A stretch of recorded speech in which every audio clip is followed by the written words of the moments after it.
I'd up it to 0.6 event.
Evening, Evening, everybody. Evening, Bernie. Evening, Alan. Evening, guys. So, episode 11, I got the title wrong. I put episode 10, but nobody picked me up, not even from the team. So I got away with that one until I just dobbed myself in. I am very excited, or we are excited, to be able to be joined by two extremely versed gentlemen, if we can call them gentlemen, in the koi world. Quite often, we all know Allan Tait, but one person we don't really know is Mr. Bernie Woollands.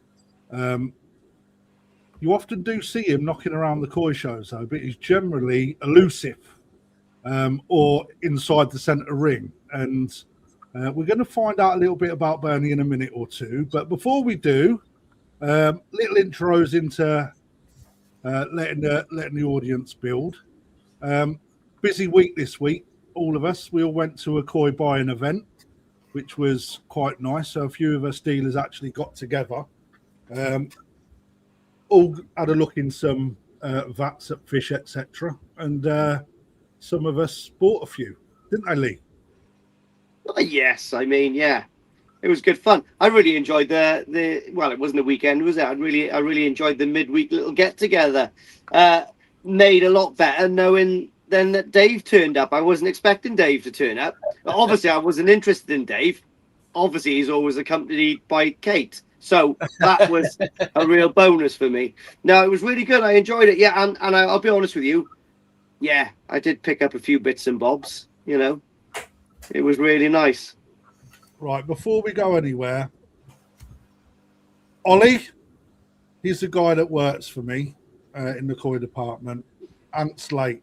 Alan was late, actually. He delayed our start by 2 minutes. Yeah, what if? Yeah, so we had quite good heads together, and we managed to have a chat about a few things. And more will, well, I dare say what we speak about will come to light at some point, because the show was one of the things. But before we go any further, I'd like to say thank you to Yasu Koi. They have now put up our Koi Show Live t-shirt. For anybody that wants to purchase one, you may now do it on the collaborations tab on Yasu's website. Costs 20 quid, and they've got a few colours. Yeah, look, lads, look at this. Navy, khaki, and iron grey. There you go. Wow. So you can choose whatever colour you want. Mr. Tait and Mr. Woollands, I will get you guys one, so I just need your sizes. Anyone that appears on the show will now be gifted a t-shirt. So next time you come on, you can wear it. How's that sound? So, Bernie, sir, thank you for joining us. Yep. And you, Mr. Tait, as well. You're sat in what looks to be a mental operations room to do with koi memorabilia. Would that be fair to say? It's a box room, and basically anything other than the decanter with koi on is My missus says it's got to be in here. Really? Oh, I feel sorry for you, mate. So, Bernie has been keeping coins since 1969, if my memory serves me correctly. I found a nice little article that he wrote some years ago on one of the koi shows where it stated that he's been keeping koi since 1969. When did you join the JSC, Bern? Oh, shit. I wrote it down somewhere. 2003. 2003. Al, when did you join the JSC? Oh, whenever. Come on. I can't remember that far back. Jesus Christ. 1980. No. No, hang on. We're talking JSC or BKKS. Okay, BKKS. Let's go with that. 84 for you, Al. 85 for you, Bern. No, it's 85 for me. And 84 for you, Al. No, be a bit later than that, in the 90s. Right. So was you in the JSC? So the JSC, first and foremost, because not everyone's going to understand what that is. That was basically the body of judges. What was it known as, Al? JSC? It's still known as the same thing. It's the Judging and Standards Committee. Right. And now that JSC is called KJUKO. Okay, let's get it right. The BKKS is dead and gone. And replacing the BKKS is KJUKO. Yeah. We still have a JSC, so the JSC is put back in under a new umbrella name. So, right, okay. So that's quite important, that, Bern, to be quite honest, for people to understand. So the organisation that you guys have got now is KJUKO. Yep. Stands for Koi Judges UK organisation. Organisation. So I've been practicing that because I've been getting it wrong so often. Tell us what the organisation is. Why you've got one, Bernie? What's the point of KJUKO? Okay. Right. The BKKS died in November last year. We were one of the subcommittees of that organisation. We want to continue in the role of that subcommittee doing the job we used to do, or up for them, but you need a new sort of overarching organisation. And that's what KJUKO is going to be, right? Going to be, is it what we've got to do? Right, okay. So you are currently in the transition phase. Yes. Would that be fair to say? Yeah. Right, cool. So off of the back of that, are you a paid organisation? Do you get paid for your services? No. So completely voluntary? Yep. Under the BKKS umbrella, like any of the officials, you got paid mileage for doing society work. So we used to get our mileage paid. That was from the society, but over the years that was pushed back onto the actual sections. But not by us, but by the society. Yeah, of course. And sections no longer exist. Yep. Because the BKKS disbanded, so to speak. And the BKKS used to be like the parent section for all of the other clubs in the UK, just to make it simplified for people. Now, it's not often we get Mr. Woollands and Mr. Tait in the same room, and definitely not on social media. It's quite a new phenomenon for these guys to actually appear to talk about the JSC. I'll keep it easier for people to understand. So I'm just going to throw to the audience. We've got 120 people in at the minute, and that will grow as people catch up. Any questions? We will dedicate time for good questions. Okay. Anything to do with shows, anything to do with the organisation, throw your questions in. I'll star them off as they appear.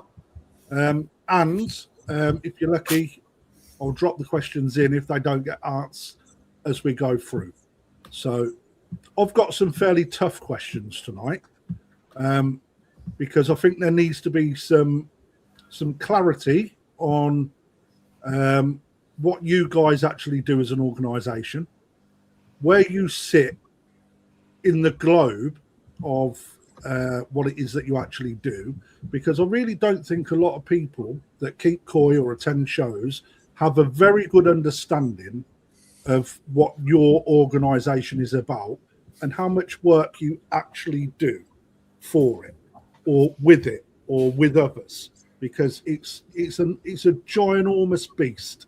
So, Al, if I was to ask you, summarise what your organisation does in 3 sentences most, what would you come back with? We are a judging organisation that aims to judge all koi shows in the UK, and we do take part in overseas show events. Would you add Also- anything to that, Bern? Yeah, we train new judges. Yeah. We're a self-perpetuating organisation, if you like. Who controls you? Ourselves now, Who used to? the BKKS hierarchy. So where we're at now is there's a link in the chain been broken. Yes, and if you want to get it really right, a link in the chain was broken probably 10, maybe 12 years ago. Part of the BKK, if you ever look at something about the BKKS, it would say it's the members, the sections, the subcommittees, and the overriding council. There was a mechanism within that called the NCM, the National Committee Meeting. It's got nothing to do with the National as a show. It's nationwide committee meeting, and it was for the sections, and the judges used to attend that. It was where the council got to grips with the sections and therefore the members of the sections, discussing that sort of business. But of course, within it, those sections that held shows, we were quite interested in having, in them. So we had an avenue to talk to them and them to us. And that's really where we got our direction from more than anything else. And so it's not just the BKKS dying, it was the fact that the NCMs had died. But we really lost, we lost a bit of contact, official contact, if you like. Okay, that's cool. So before we progress that any further, people need to understand who you are as Mr. Bernie Woollands in the koi world. So a bit of background about yourself. I've already told people that you're probably the first person ever to keep koi in the UK, being 1969. Give us a little bit of background into your journey from when you started keeping koi to where you are now. Right, my dad kept goldfish, and I didn't know this, but he was a keen goldfish person belonging to a club, an aquarium club. I got an Aquarius club, and where they did goldfish. He died when I was 4. I inherited the pond when I was 7. Up until then, there was a barrier across the garden with a load of trellis, and I couldn't get near the bloody thing. And then I became a goldfish keeper, and got in. Well, for my 7th birthday, my brother paid for my membership to the Runnymede Aquarists, which back in those days was more cold water than hot water, warm water, tropicals. And so I got really keen on it. And when I started to earn some money, like paper rounds and various other jobs like that, I expanded the ponds. I even put filtration in my pond, my goldfish pond. Well, it was 2 ponds linked. And then in 1968, I went to work. And in 1969, I saw this advert for koi, which I'd already read about somewhere, and I went and bought some. And then I became a koi keeper in with the goldfish. And then in 1975, I realised that what I was doing wasn't really working. And on top of that, I was working abroad a bit, and I discovered these, human creatures on 2 legs of a different sex. And I packed up koi keeping in 1975. And I was spending a lot of time abroad in those days too. And I didn't get back to it until 1988, when I had a place where I could put a pond in myself. And 1985. Then I joined the BKKS, because back in the 70s, it was just starting as I was packing up. So I joined the BKKS in 85. I joined the southeast section of the BKKS in 88. In 89, I was working at the KJUKO show. I was the car park attendant, or one of the car park attendants, for 2 years. And the chairman of the South East, Dave Brown, tells me that one day he walked into me and said, I walked into the benching tent and said, this is a job for a computer. Don't recall saying that, but then it was, okay, you said that, can you make a program? Well, I couldn't, but I wrote specifications for things. So I wrote a specification. A programmer looked at it for me and said, oh, that's brilliant. He named a guy that could do it who happened to work for me, which was handy. And he was getting into KOI as well. So he developed that first program, and he joined the MSB section where Gary Pritchard was a member. And Gary Pritchard got involved in that project towards the end as well. And we produced the first program for managing shows. Now, I designed it for people with one finger, because all the people I knew didn't want to go anywhere near it. And I made it so it was all, all you had to do was type a name. After that, everything could be done by one finger.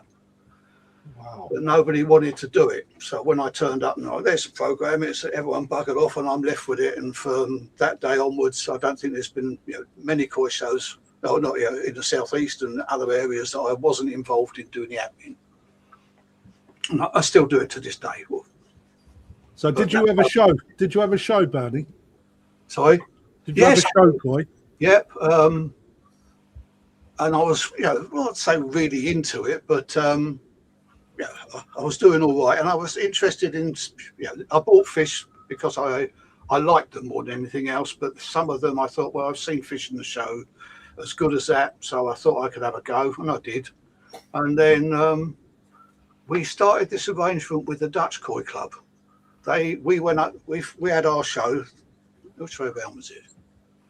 No, they had their show. We drove over there on a bus. It was called the Koi Trek. We'd go over there, hang around their show, and the weekend later, they come over to us. And when they came over to us, it was a case of, someone's got to show them around. And I don't know if you remember a hobbyist called Cliff Neal. He wasn't far away from me. I had to go on their bus and take them to Cliffs and show them around. And it was a bit hard doing that and showing. So the next year I stopped showing so I could do this job, and did that for a few years. And then when that job was over, I just couldn't get back into showing it. I couldn't get back to having a vat, because you have to book one and so on. And they were premium, and I just basically got out of habit. And I think somewhere along the line, that was where I started to consider judging. So from there, then that's quite an accolade. Mr. Tait. What?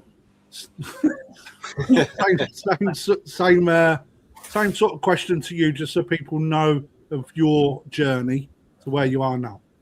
Well, my first experience with koi was for a client who phoned us up and said, look, I want a koi pond built. I went, what? You want a what? So I went over and built them a 5,000 gallon pond. And from that day, I got hooked on the bloody thing, and I wish I hadn't.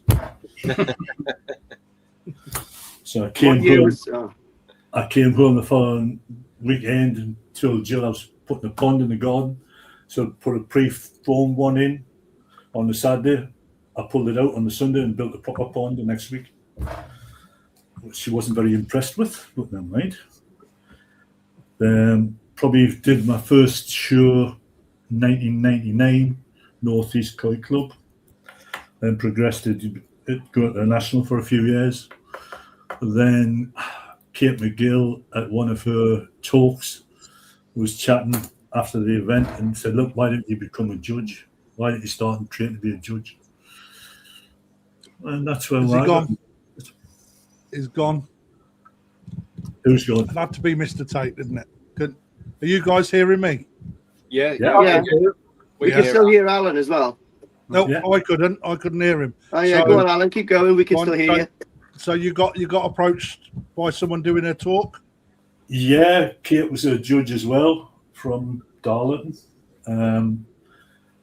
I listened to her talk and was disagreeing with her, which probably wasn't a good thing to do at the time, but I was being a smart ass. So she said afterwards, why don't you become a judge if you're so clever? Oh, sorry. So then I sat the exam and went from there. And you are now the chairperson. Yeah, for my sins I am. Somebody had to take over from Gary, so this lot voted us in. So Quick question, Al. How many judges are there now in total active? 12. 12. 12. Yeah.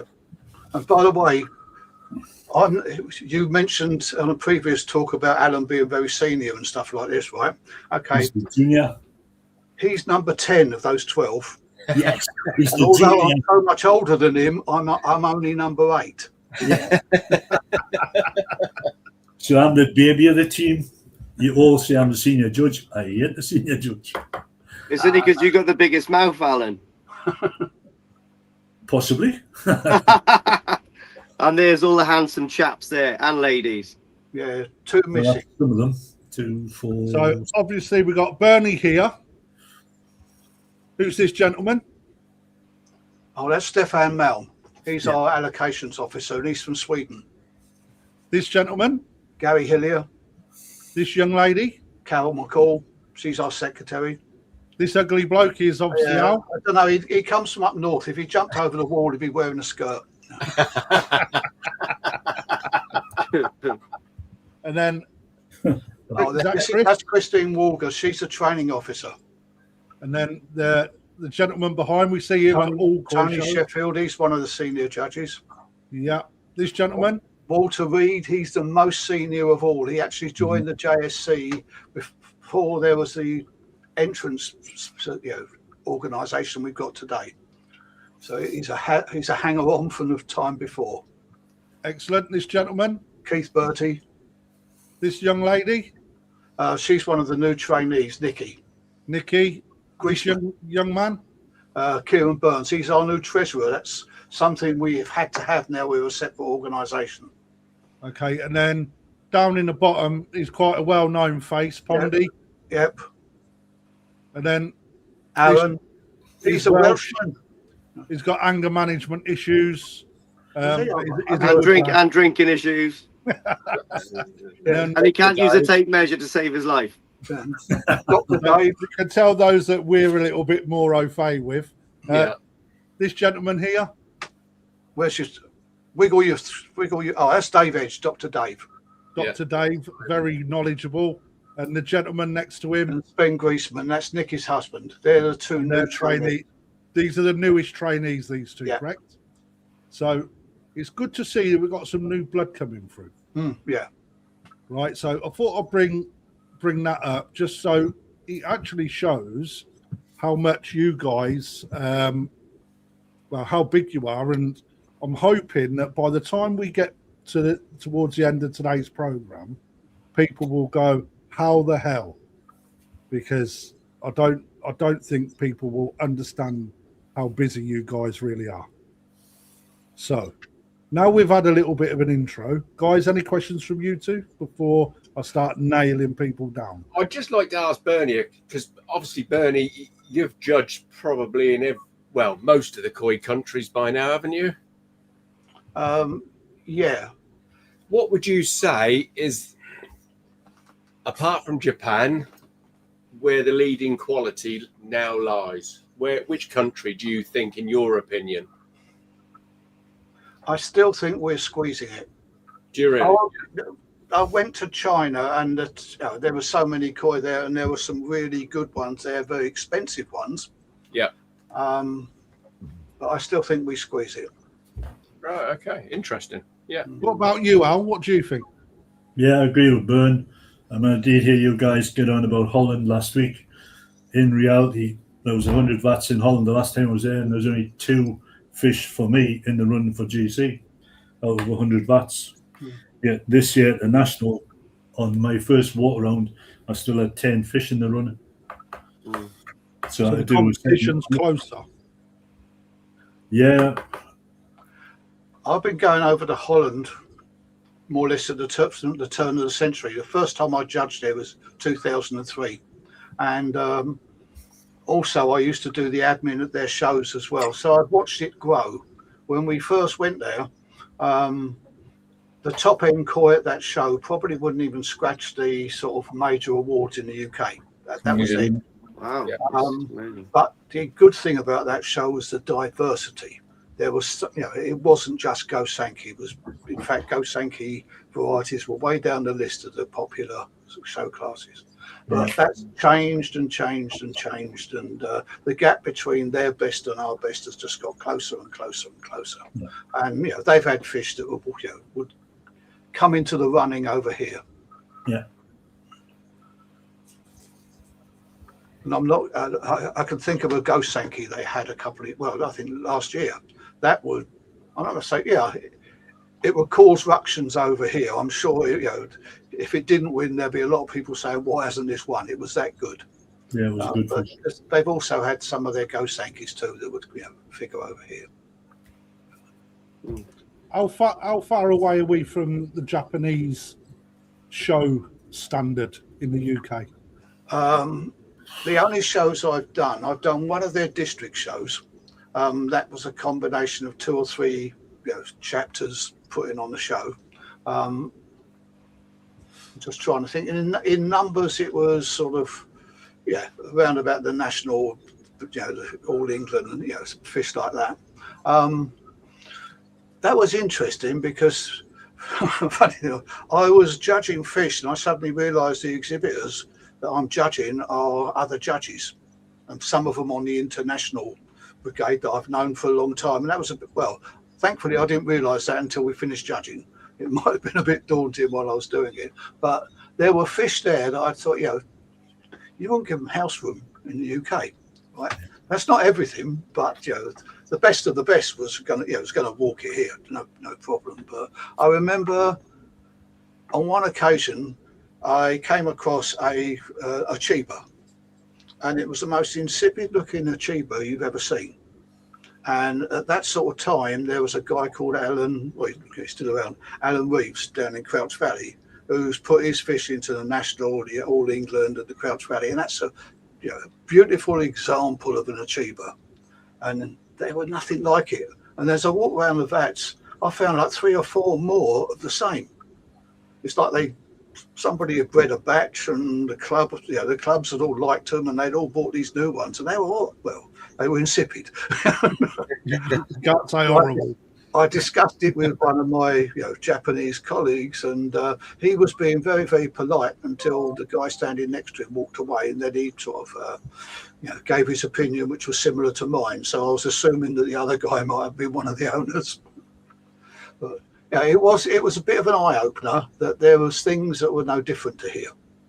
And actually running the show, you could take any of the show teams in the UK, drag them over there, bung them into the organisation, and they could do their job in those shows. The only thing that holds you back for me is is the language when you're looking at the programme. Right. So the transition to the KJUKO. Okay. So sorry. Before we do that, you asked about Japan, and I just singled out one show, which was a lesser one. I've now done 6 of their international shows, which is the equivalent of the national, and that blows your mind. There's high average fish there that are not going to win any prizes at all, and then there are massive fish. That's something you just don't see. And you asked CB about something about Holland, and he mentioned the fish are fatter in Holland. Over the years, that's pretty true. But it's nothing like I saw in Japan. I mean, I walked up to a vat, and I thought it was like an overgrown ranchu. It was so short, fat, and the head was so bobbly. But it looked, first looking at the body, you think it's horrendous, but when you looked at the skin on the back, there was this massive array of red skin that was absolutely perfect, and you couldn't get it as glossy as that. Things like that blow your mind still. Bernie, do you think bodies now are getting to the upper limit now in Japan? When you see them of that mass now, do you think they've reached a point where enough is enough, sort of, before they do become stunted looking? Yeah, I'm going to say no, because 2 or 3 years ago, there was the GC at the All Japan in January, and it also turned up at a show in November. Now, I'd seen it in Japan, and I thought it was a great fish then, but when I saw it in Japan, I didn't even recognise it. It just took my breath away straight away. I think it was to do with the lighting, outdoor lighting and so on can be, at the right time, it's good. And that was a nice, even, long fish. It's owned by that guy Ewan that set up the news, one of the big Chinese. All right, yeah. Was it the Sankey, Bernie? Yes, it was. Sankey, yeah. But I saw it, I took a photograph of it, and when I came back, I sent the photograph to Liam Bess, and he said, that's the All Japan GC. And it hadn't crossed my mind. I had to go and look up the photographs and sort of compare them. But when you saw one outdoors to the one indoors, it was completely, well, it wasn't completely different, but it really was outstanding. And I still didn't twig, because Ying Ying, the Taiwanese lady, she was a broker for that, and I was with her at the All Japan, and she took me to see her fish there, and I bumped into her at, I think it was, I didn't write down the name of the show, sort of Yamaguchi, somewhere around there, and she was there too. I was looking at the fish. She never let on it was the same one in Japan, so at the All Japan, but so it was perfect shape to me. Some of the ones I've seen, last year there was some there that I thought were a bit irregular. They're a bit too heavy. Yeah, there's still plenty of good ones like that. Yeah. Anything, Lee, for you? I was just going to ask, actually, what was the first year that you started judging, Bernie and Allan, and how has fashion changed? As in with varieties, obviously we've got Aragoki now, which I suppose the two of you are not too keen on judging, but it's wonderful reality now, isn't it? Do you know what I mean? But what was the fashion like back then to now, and has the varieties been jiggled around in numbers, been taken to the shows, etc.? Okay. I told Crafty that one of the things he's going to have to watch is I'm pedantic. I spent 12 years of my life training people where English wasn't their second language. And if you write stuff, you've got to be pedantic and you've got to use the words correctly. And Aragoki isn't a variety, it's just a type of Deutsch. Okay? I've just marked it hard, right? I started my first year of judging as a trainee was in 2003. In the UK, things are made, we've maintained things. The fish have got better, but you can't say anything about that. But we are still very Go Sankey oriented here, and that really hasn't changed. Non-Go Sankey varieties come in and out of fashion. That's something I have noticed, and we generally get one or two really good ones at a show, and some also rans. One of the things I like about Holland is when they get into non-Go Sankeys, they generally get some really good ones, and it's not just one or two. So let's turn around and when Goski become fashionable, and let's say the Kuru Goski types. Okay, there were one or two really outstanding ones over there. You get to a show in Holland, and there was 4 or 5 to choose from to the sizes. Aragoki,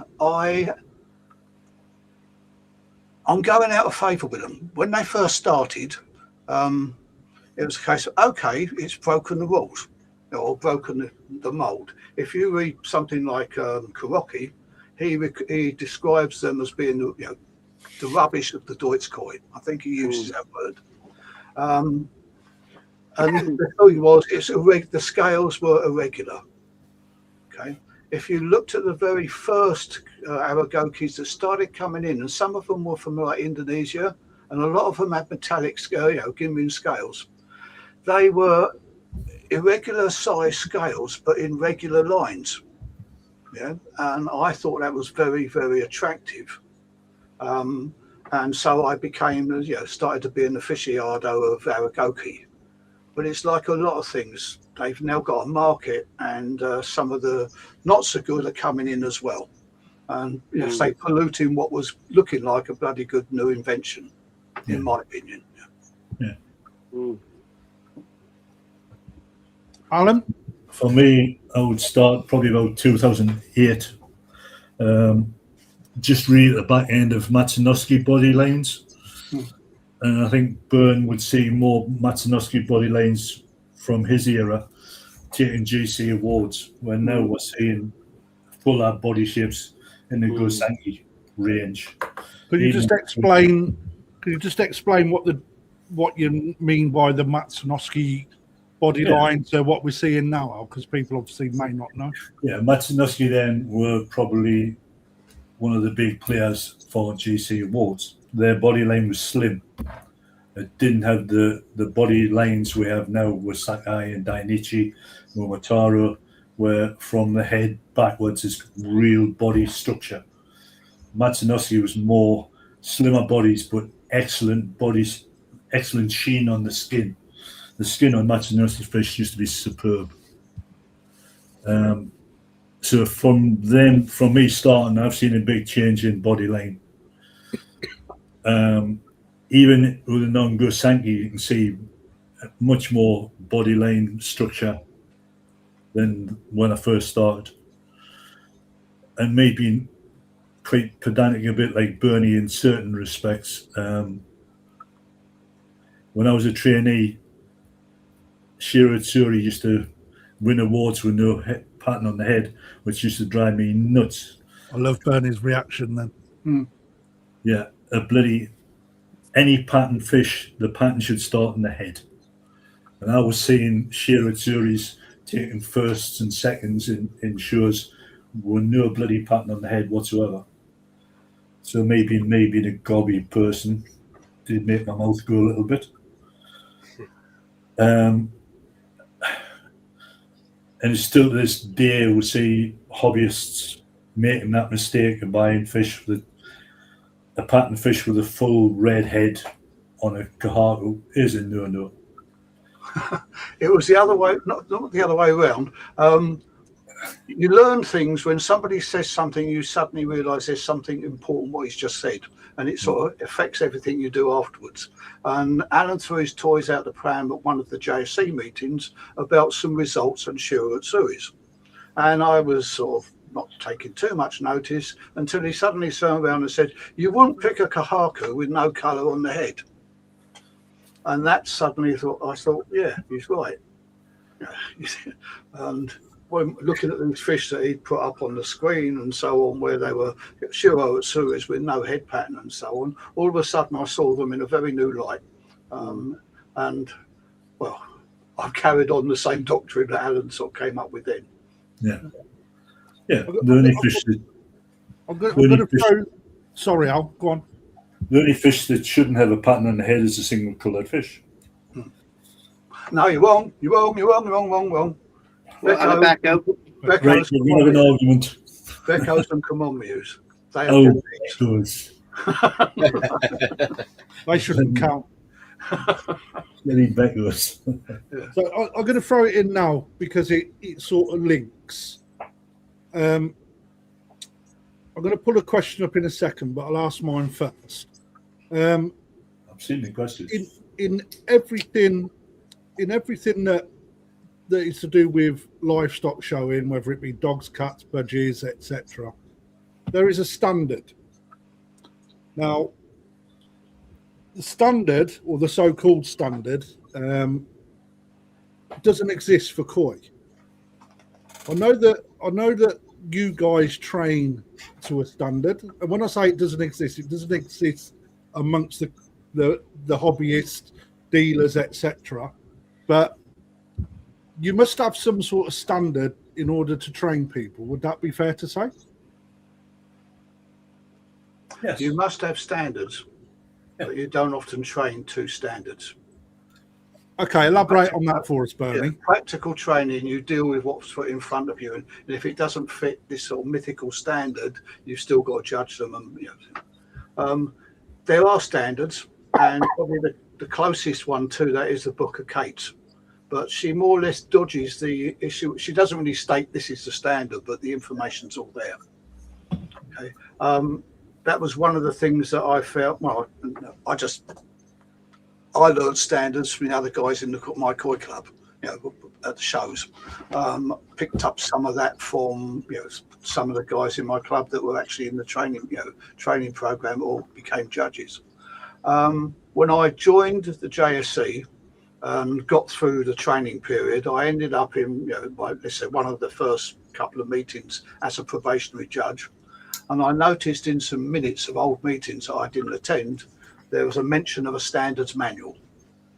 And a guy, Gary Pritchard, who was the chairman, it was something he'd been pushing for years, as I found out, but nothing had really developed. And then I can't remember how long before, at some point we decided, or he got some more people involved, and I was one of them, and we set out to write our standards manual. And then we found really that that wasn't really what we needed. For a training point of view, we needed a trainer's guide. But the standards were more or less there if you read sort of Kate's book. And it's not like goldfish where you have points for all various sort of things, and you can sort of sit down there and fill in a chart and get a number, and that's it. You've got to deal with the fish that you see at a show. You can't turn around and say it doesn't conform, it's non-standard, it's out. Everything that's in the show has got to be judged. So you've got to be able to judge what you see. And so what we wanted to do was basically make sure that we all sang from the same hymn sheet, we all said the same thing, and the best way to do that was to start with the trainees. We needed something that all us judges basically were telling them the same thing in the same way. And so what we developed in the end was a trainer's guide, not a standards manual. If you really want to sort of get into standards as such, Kate's book or some of the stuff of what he's done, it's in there if you want to look for it. What's Kate's book called, Bernie? Oh God, First Step, some appreciation. First Step is definitely the main title is First Step. So I knew Alan would have it. The First Step, koi appreciation. So again, a lot of people ask about what books to get. There's one to get. Pretty much nails it on the head. However, you mentioned you can only look at what's in the vats. Now, it's quite commonly spouted that you guys do a tick box exercise and score points for body, skin, colour, etc., etc. When you're walking around in the centre ring, are you judging and point scoring? Because you just mentioned with goldfish you don't do that, or you don't do what you can do with goldfish. But then we've got a standard that everybody who is judging would work from. Everybody's singing from the same song sheet, but I never see a A4 piece of paper for every fish that you judge where you're point scoring. So can you tell us why, if we're doing percentages and points, why we don't see that happen? Because we don't do it. This is how it goes. Alan and I, we were judging size 3 at the National together. I can't remember what we looked at first, but let's turn around and say we picked on Shiro Tsuis. You go to the first vat, and there's your fish, and that's your standard. That's your first fish. You make notes about what's good about it and what's bad about it.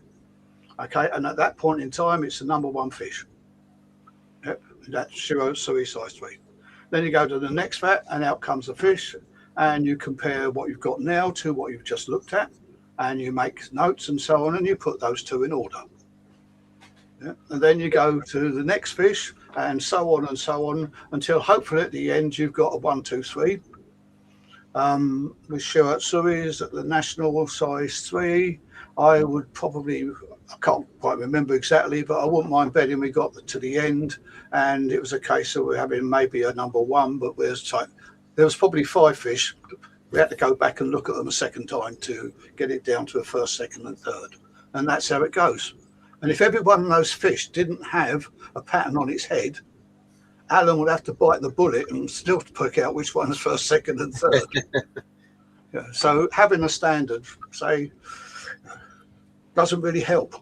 Okay, so from that then, if you and Alan both pick out, right, just in hindsight, you both pick out a fish that you're both stubborn enough to stand by your decision and say, that's my number one fish in VAT 7 for you, Bernie, and then Al says, well, actually mine's in VAT 10.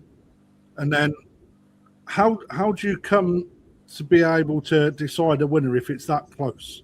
Right, we would go back and look at the two of them, and each would sort of put the case for the one they think's the best. And if we were still could not change our minds, we would then take a piece of paper, write down the 2 fish, numbers, hand it to another judge, and that judge would give us a casting vote. So then that's only when there's it goes on a voting system rather than a point scoring system. Yeah. So now, there is a point scoring system in ZNA which we use they use in training systems, and I couldn't get to the talk you had recently where Alan was there. I don't know if they discussed that then. In places like that, you can do it because you've got the time, and there is a sort of it's a way of identifying what you consider is good and what and giving it a ratio, if you like. Okay, then. So a point scoring system doesn't exist in the centre ring. No. It is based on your knowledge from a standard that everybody sings the same song sheet. Mm-hmm. Arguably, is it on opinion that you choose a fish then? Or no, your opinions get knocked out of you while you're training. Yeah, if someone says, "Oh, I love that pattern on that head," that gets them a clip around the ear. Yeah. Why? Well, we try and tell them things like the word "like." That's got no basis for being a best fish. It's got to have a good body. It's got to have a better body than some of the other fish, or a combination of body, skin, and pattern better than any of the other fish in that little individual competition. Yeah. So you can use the term "that's a good head pattern," but not a head pattern I like. Yeah. Yeah. Yep. Your personal opinion's got no place in there. Right. Okay.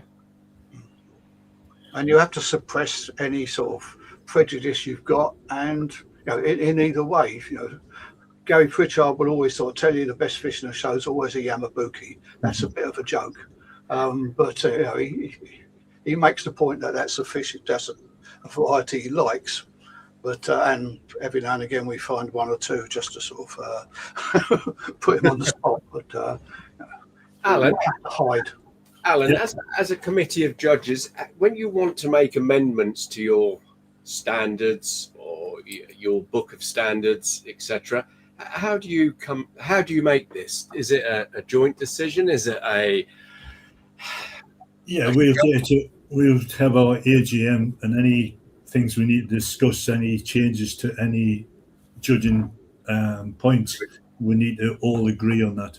So they've got to put in a proper form, which Bernie really hammers to the other judges, because some judges say, "Oh, I want to talk about this." Did you put that in writing? We need everything in writing to clarify what we're doing, and then we'll all take a vote on it. And we don't all vote the same way, but we do come to a consensus of opinion by the end of the meeting. So we have to look at all the different things that change. Aragoki for one, Karoo, Goshki's coming in. You've got to then look at different elements of those judging procedures, and we'll discuss things. I think when I first started, Nigel Williams was all about floating Benny on Goshki, and I was fairly new to it and thinking, well, really. Floating Benny is a new thing, so you need to all be talking about it and make the same consensus of opinion. So there's certain things I don't always agree with, but if the majority say that this is the way we're doing it, then I have to accept that. It can't be just about my decision now, especially me being the chair. It's not just about me saying this is what we're doing. All the other judges have to have the same opinion. So we all have to sing from the same hymn sheet. And Bernie knows when I'm abroad with Mark in Holland, I'll talk to Mark about different things to see where their standard are, where their standard is. And you have to talk to the foreign judges as well.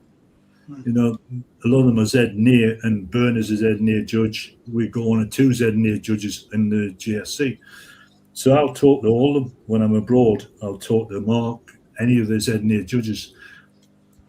The first time I really got into it was with Mike Harvey about getting rin, where when I first started abroad was the judge to gain rin and not the overall fish. And I couldn't get my head around it. And I was judging with Mike, and I said, well, I tend to disagree with you on this, Mike. You can't just judge the gin rin, because you could have a fish that's skinny as hell, had slightly deformed heads, and you're judging gin rin. Surely you should judge everything, the gin rin and the whole fish. And things change over the years. So you have to talk to each other. Yeah.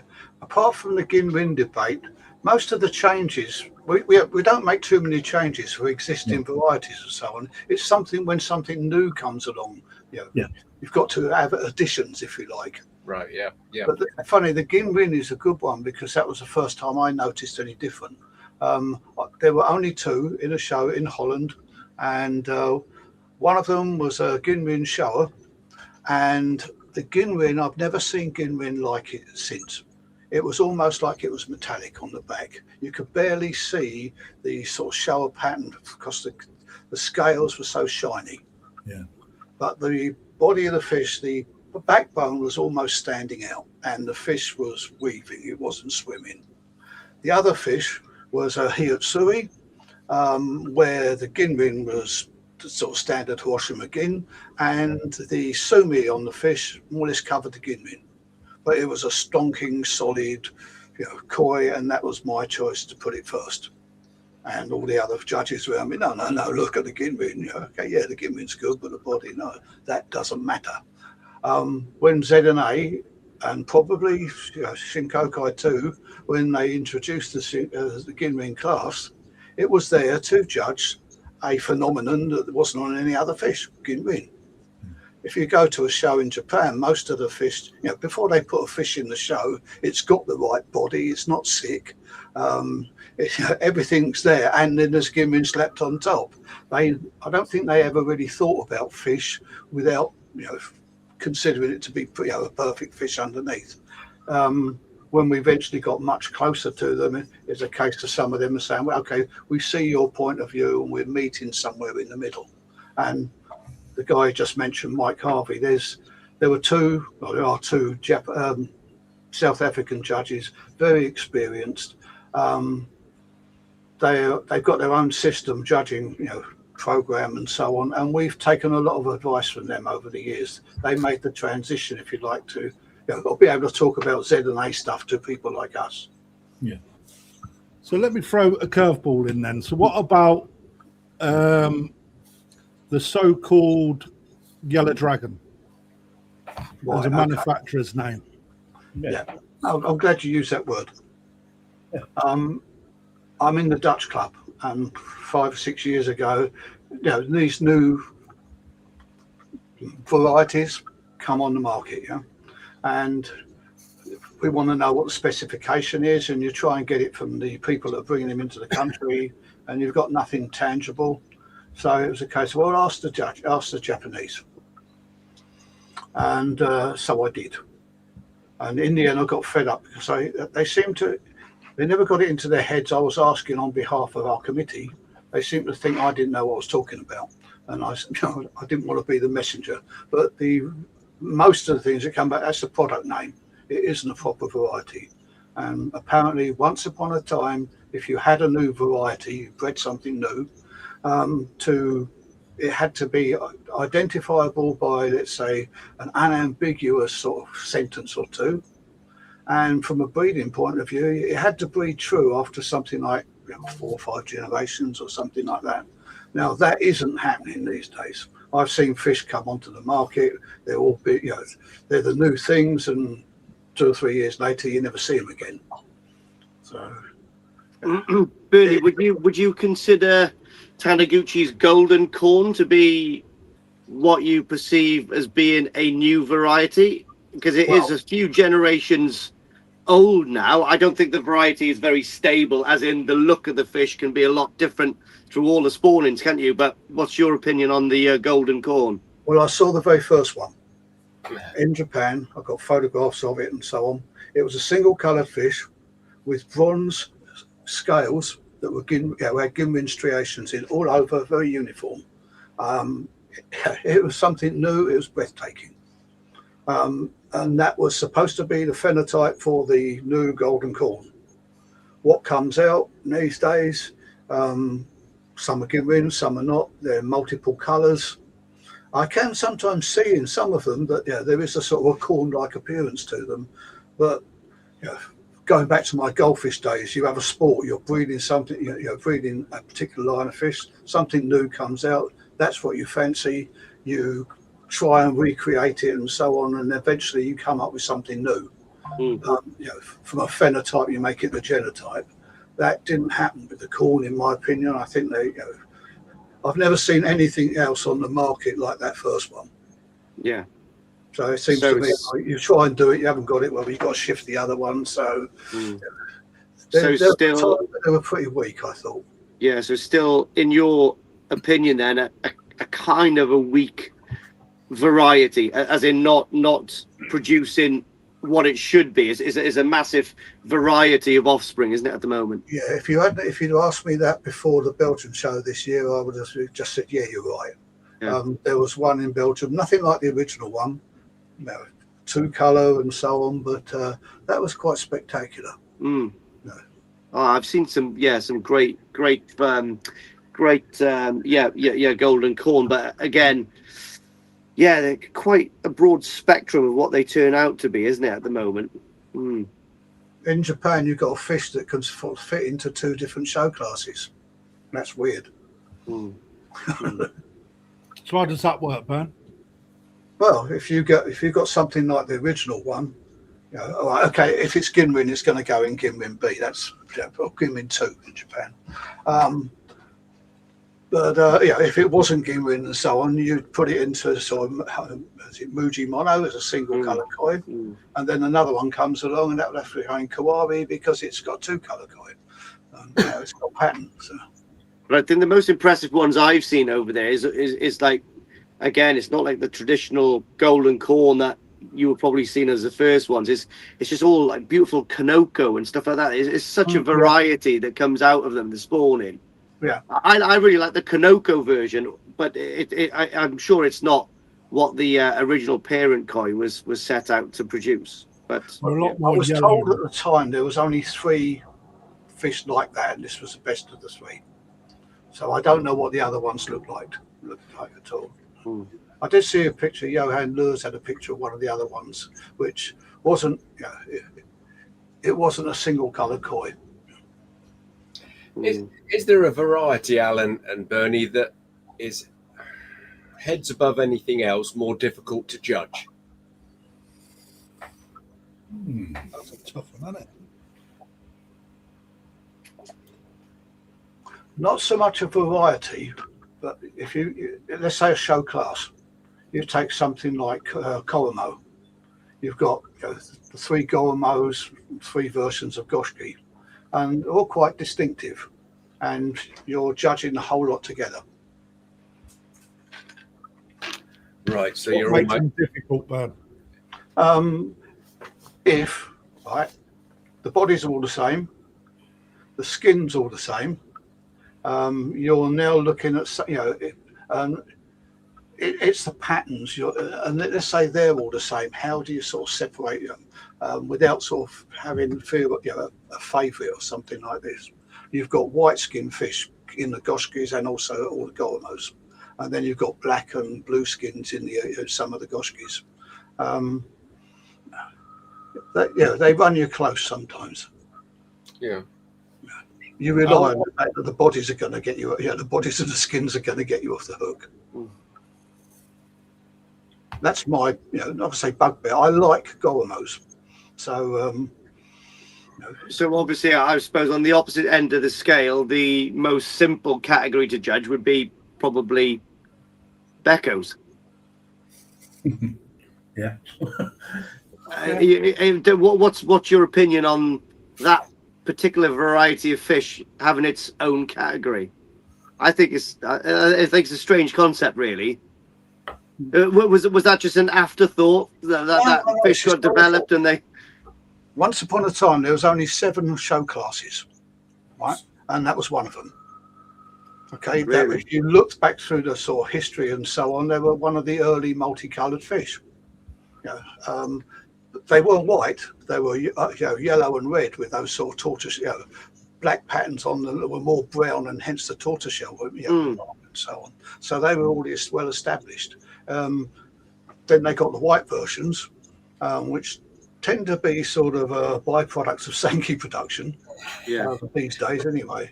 And they're not exactly popular, but it's one of the original show classes. Would they be in the same category as Acabecos and stuff like that, or not? Yeah, it's all the Becco. Yeah, So just all the Beccos. You've got red skin, Becco, Acabecco. Yeah. Oh, most difficult. I'm thinking. I've been thinking for ages.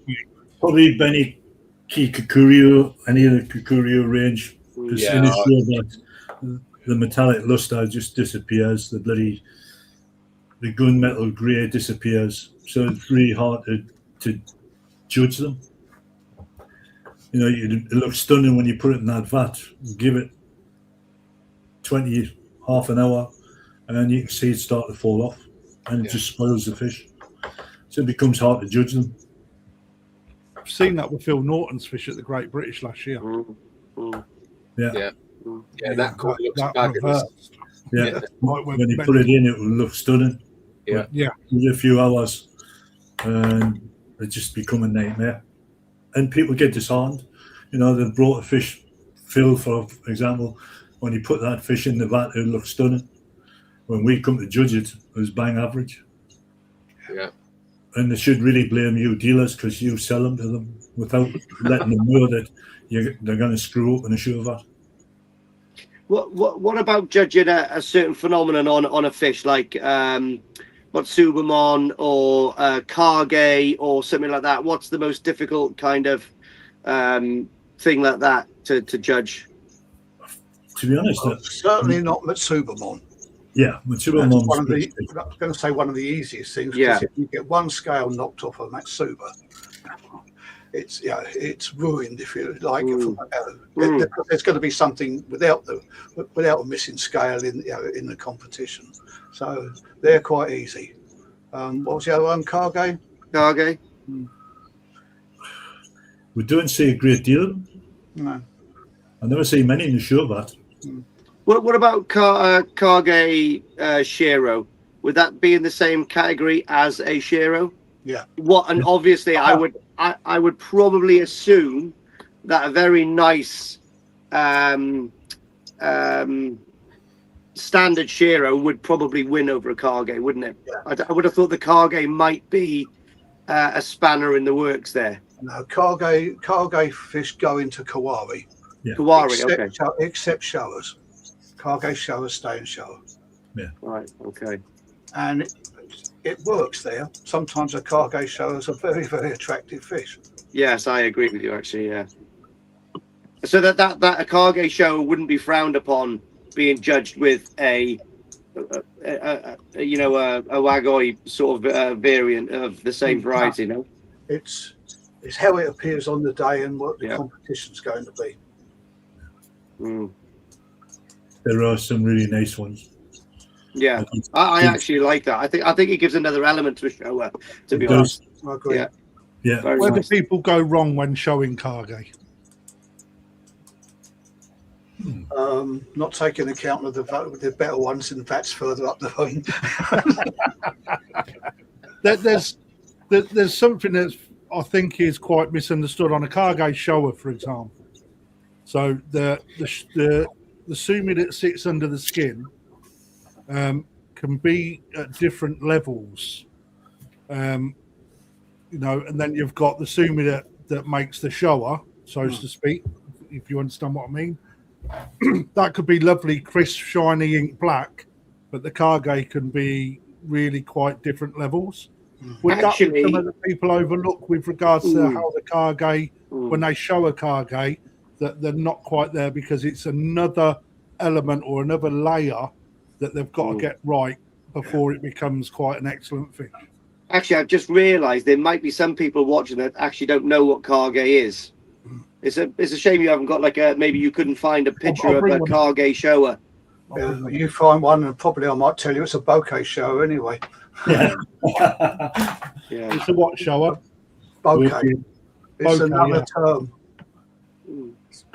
It's obviously a lot more apparent than it used to be, but the word's been lost. When you're judging the different varieties as well, guys, I mean, I've seen this in actually quite small fish. What about the fukurin? Is that a big consideration when you're looking at stuff at different varieties, KJUKO and stuff like that? No, not at all. It's not. It's another just the general skin. That's part of the skin, I guess. When you're judging, element, as Crafty just said about the cargo showers, and if it's another, you've got a cargo effect on the shower, you've got another element. But if that cargo is 3 or 4 different types of cargo, then I'm afraid it tends to lose its. There's only so many different variations you can have. Fukurin, no, it's no problem at all. I've had people, and I remember Peter Waddington. Oh yeah, we'll come back to that. I remember Peter Waddington almost sort of saying, if it's got fukurin, therefore it's a winner. If you take something like a very big Yamabuki, you rarely see a big Yamabuki these days without fukurin. But if you find one that's just completely, hasn't got the fukurin scales at all, or the fukurin effect around the scales, that can be very, very stunning too. So it's just another effect. But if you're going to have it, it's got to be even all over the body like everything else. Yeah. Well, what about another element that all fish possess is fins? I mean, pec fins especially. Those are obviously a big consideration on judging the fish. Let's talk about the tajume with the sankey. I mean, obviously, I've heard the myth that you'd like the fingers, the finger elements of the sumi and the pec fins for a sankey to be odd and even in each of the pec. Is that true? The Motoguru, the fist-like sumi as well in the showers, is all things that you actually look for. Would that swing the balance between first and second if the fish were both equally judged apart from that element? You've hit on a lot of things altogether. First of all, you don't look for anything. It's there. Right. Whatever's put in front of you, you assess what you've got there. You mentioned about Tejume and so on, and you're the first person I've heard mention about the odd number and so on. I haven't heard people mention that for years. I can't remember when I first heard it, but I know when I was out there buying koi somewhere over about 2000 and so on, I saw a sankey with Tejume 2 and 2. So I assumed that was going to be dirt cheap because that's supposed to be very unlucky. It wasn't. Right, yeah. All you want from Tejume is basically whatever number of stripes you've got to be the same and consistent with the sumi on the body as much as it can be. Okay, they won't be the same because there's no reflective tissue in the pecs as there is on the scales. But you don't want well, again, you take what you got because if there's no other fish with it, you'll accept whatever you've got. But, say the myth about the odd number and so on, it doesn't come into anything. It's the quality of it, and again, the comparisons. And it's better to have it in both pecks rather than just in one. But sometimes the pattern on the fish could lead into it, and so it becomes part of the pattern. It's not. It's not a throw-out. It's the same with Motoguru too. Here's a quick one as well, Bernie. So I was lucky enough to exhibit in the north of England koi show last year, and I brought a really nice Benigoi from Kondo, Ginrin Benigoi from Kondo. Now, I mean, I heard it actually had a first actually in the size and variety, but I heard from someone that I think it might have been one of the judges up there was considering disqualifying it because the actual pec fins had that white edge to the pec fins, which I think is a really nice trait. And I think the judge that was judging that, the senior judge that was judging that, was basically saying, well, it's not actually a single fish, so he was going to actually disqualify that Benigoi from the category, which I found was a little bit strange. It never did get disqualified in the end, but there was a debate about it. Well, he couldn't disqualify it. He could rebench it, but I couldn't see where he'd go because it would have been in Kawari anyway. And it's a strange one. Sometimes you have mistakes that look good. What you described to me sounds pretty nice. It was a lovely fish. Yeah. But if it had white tips to its fins, there won't be a problem at all. That's what I thought. Yeah. What colour pec should a Benigoi have? Basically, the same colour as the body. Yeah. So in that case, red, orange. Yeah. And if it hasn't, if it's got white half, the pecs are half white. If they're on the tips, it's no longer a Benigoi, it's an Akahajiro. Yeah.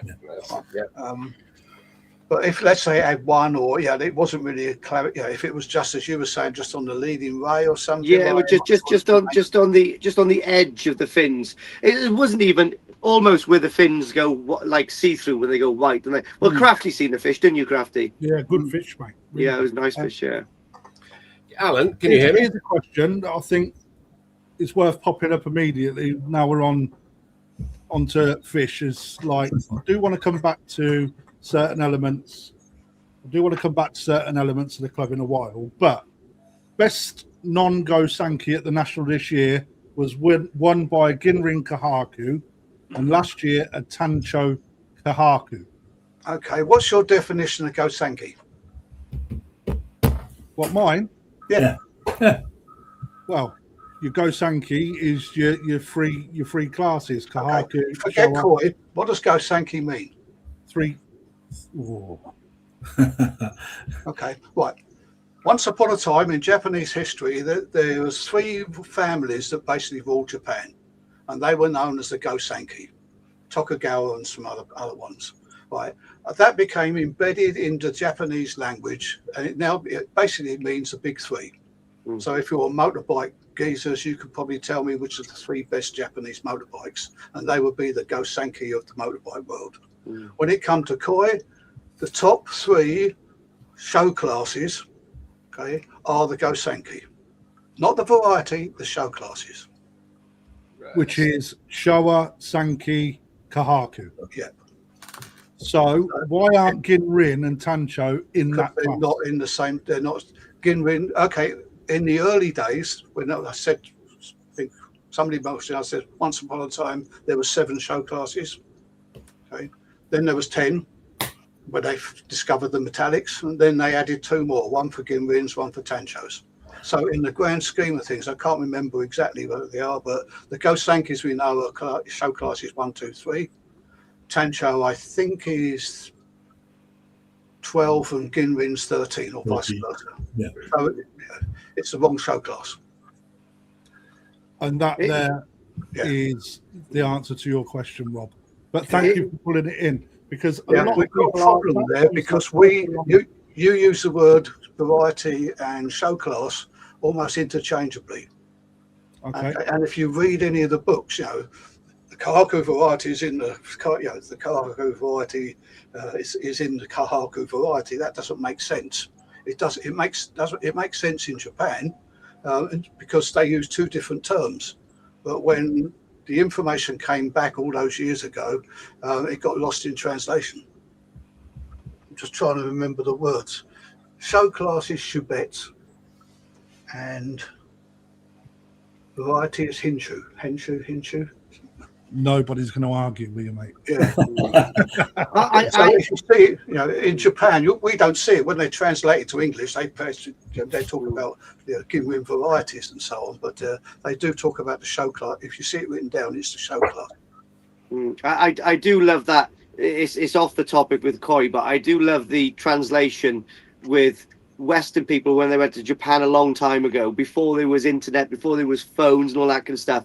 Because just off topic, but Sailor Jerry, the old tattooist, used to go to Japan quite a lot in the Navy, and the sailors that used to come back used to Hawaii, used to ask him for Japanese style tattoos, and they used to say, well, yes, dragons, and they've got like these bubbles everywhere. So all the old boys used to get dragons with like all the clouds now that we know as all the background for the Japanese type tattoos. He used to do his little bubbles everywhere because it's just lost in translation, isn't it, with all of these different things? It's so far away, the other side of the world, isn't it?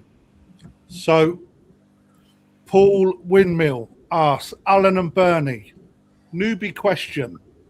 Is there an online guide showing exactly what judges look for across all varieties?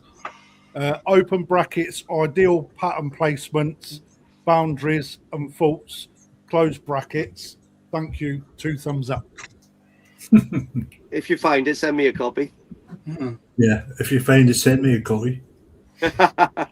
I've seen lots of people try and do it, and especially since sort of YouTube came along. But you can never go far enough. I say the best way to find out is go and join a koi club. You get loads of, you can get a lot of advice and the koi shows.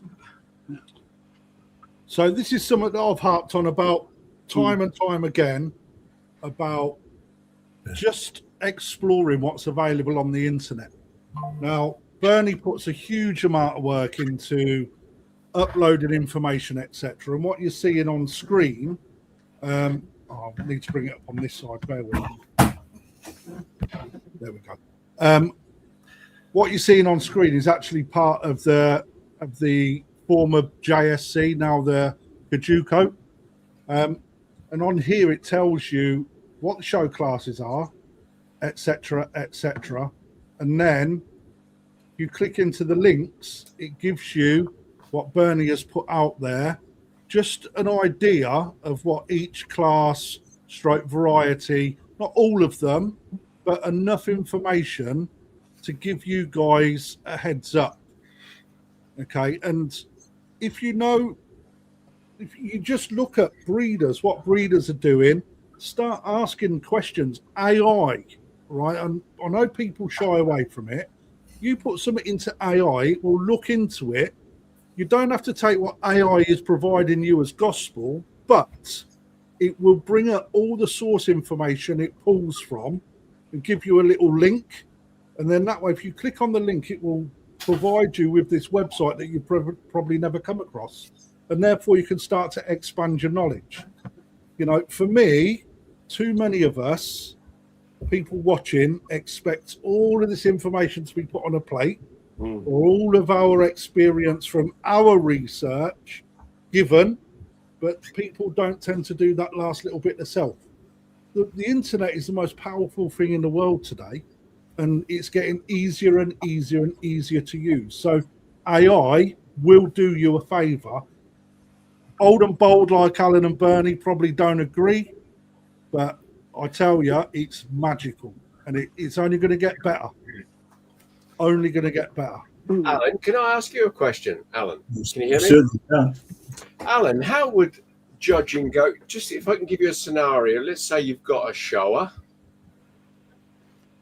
The Benny's good, the body is really, really good, but the Sumi's laying down a little bit against one that's maybe got very good Sumi, Benny's good as well, but the body's really not there. What is the bigger what I'm trying to find? What is the bigger? What's the lesser of two evils? What's the biggest detriment there? Yeah. The body that's not of the same standard as your first one. Right. You know, the body shape on that fish is not as good by Yeah. a million miles from what you're describing. Yeah. Yes, the sumi's down, but everything else is good on that fish. Yeah, yeah, yeah. So I'll be going with the fish with a better body, even though the sumi's down slightly. Yeah, that's what I thought. Yeah, yeah. Okay, that's great. Thanks, Alan. Let me throw this one in the mix then. You've got a smaller fish that displays amazing quality. Let's go Sankey. Good white, good red, good black, good body shape, luster, mental, presents itself in the water really well, versus a bigger bodied fish in, let's say, a size up, but the sumi isn't as good. The white skin is not as good, but the Benny plate is very good. Holds itself in the water and presents itself well. Where do you go from that? What price is it going for? Best Sankey. Oh, right. So the best in class, yeah. Yeah. Who's answering this? No, it's a one-time. What I try to do, because if you look at the best in class, funny enough, Sedane only just recently introduced that in Japan. It was about 4 years ago. Up until then, they never had it in their shows. But the Sedane shows all over Europe, America had this, best in class. Well, they used to call it best in variety as well, which didn't make sense.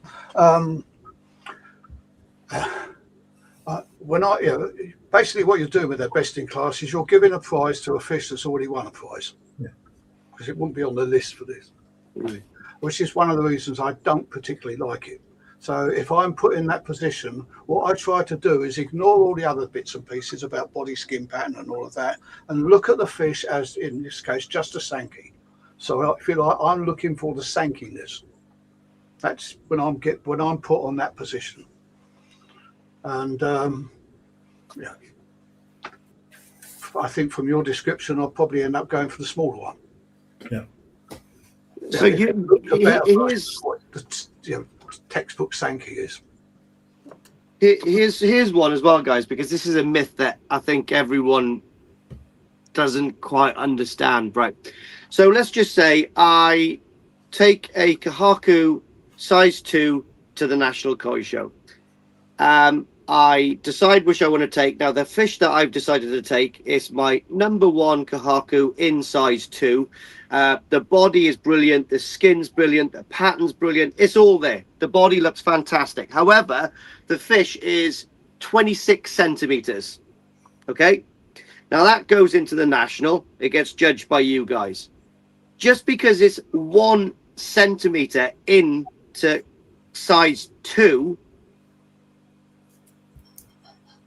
would you necessarily dismiss that and look for something that's going to be 34 centimeters? I shouldn't see it. Oh, sorry. You're saying it's size 2, 26. 26. It's just got. Yeah, so it's just going into 26. But the body, it's faultless. You're looking at that and you've gone, right, that's amazing. Okay. When we were judging the national this year, Alan and I, we had a trainee with us. Alan, we weren't training him. Alan was giving him a bloody examination. He was really putting him through the loop, of making him explain to us what he, the fish that he chooses, why he's choosing them.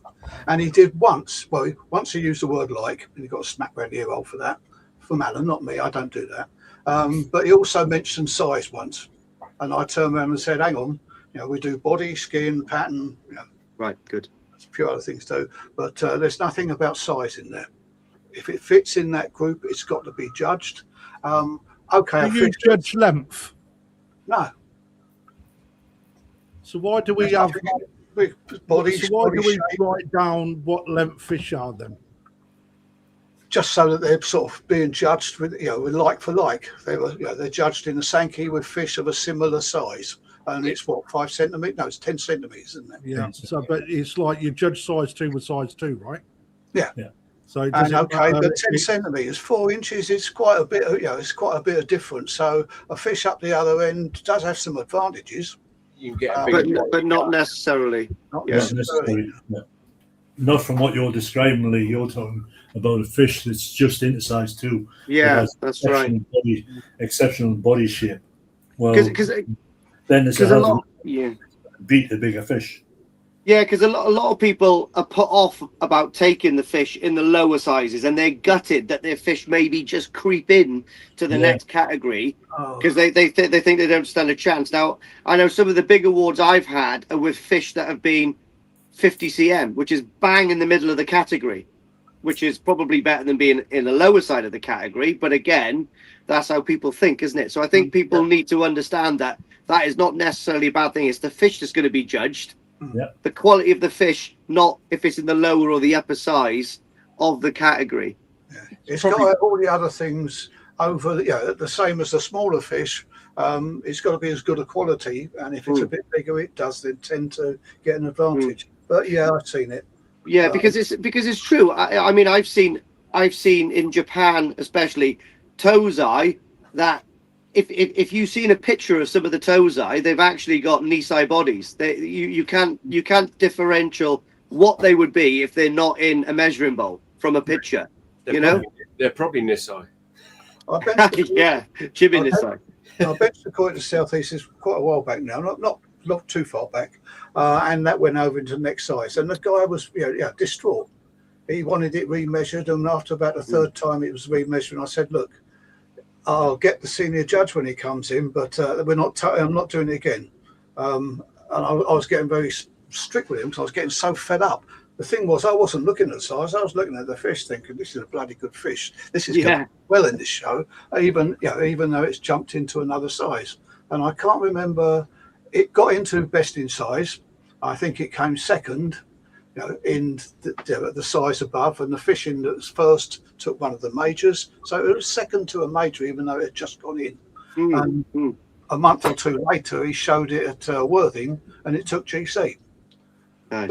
But then after that, I never saw him again. He seemed to drop out. We never saw him shows, but he was just so distraught about this, like 1 centimetre over.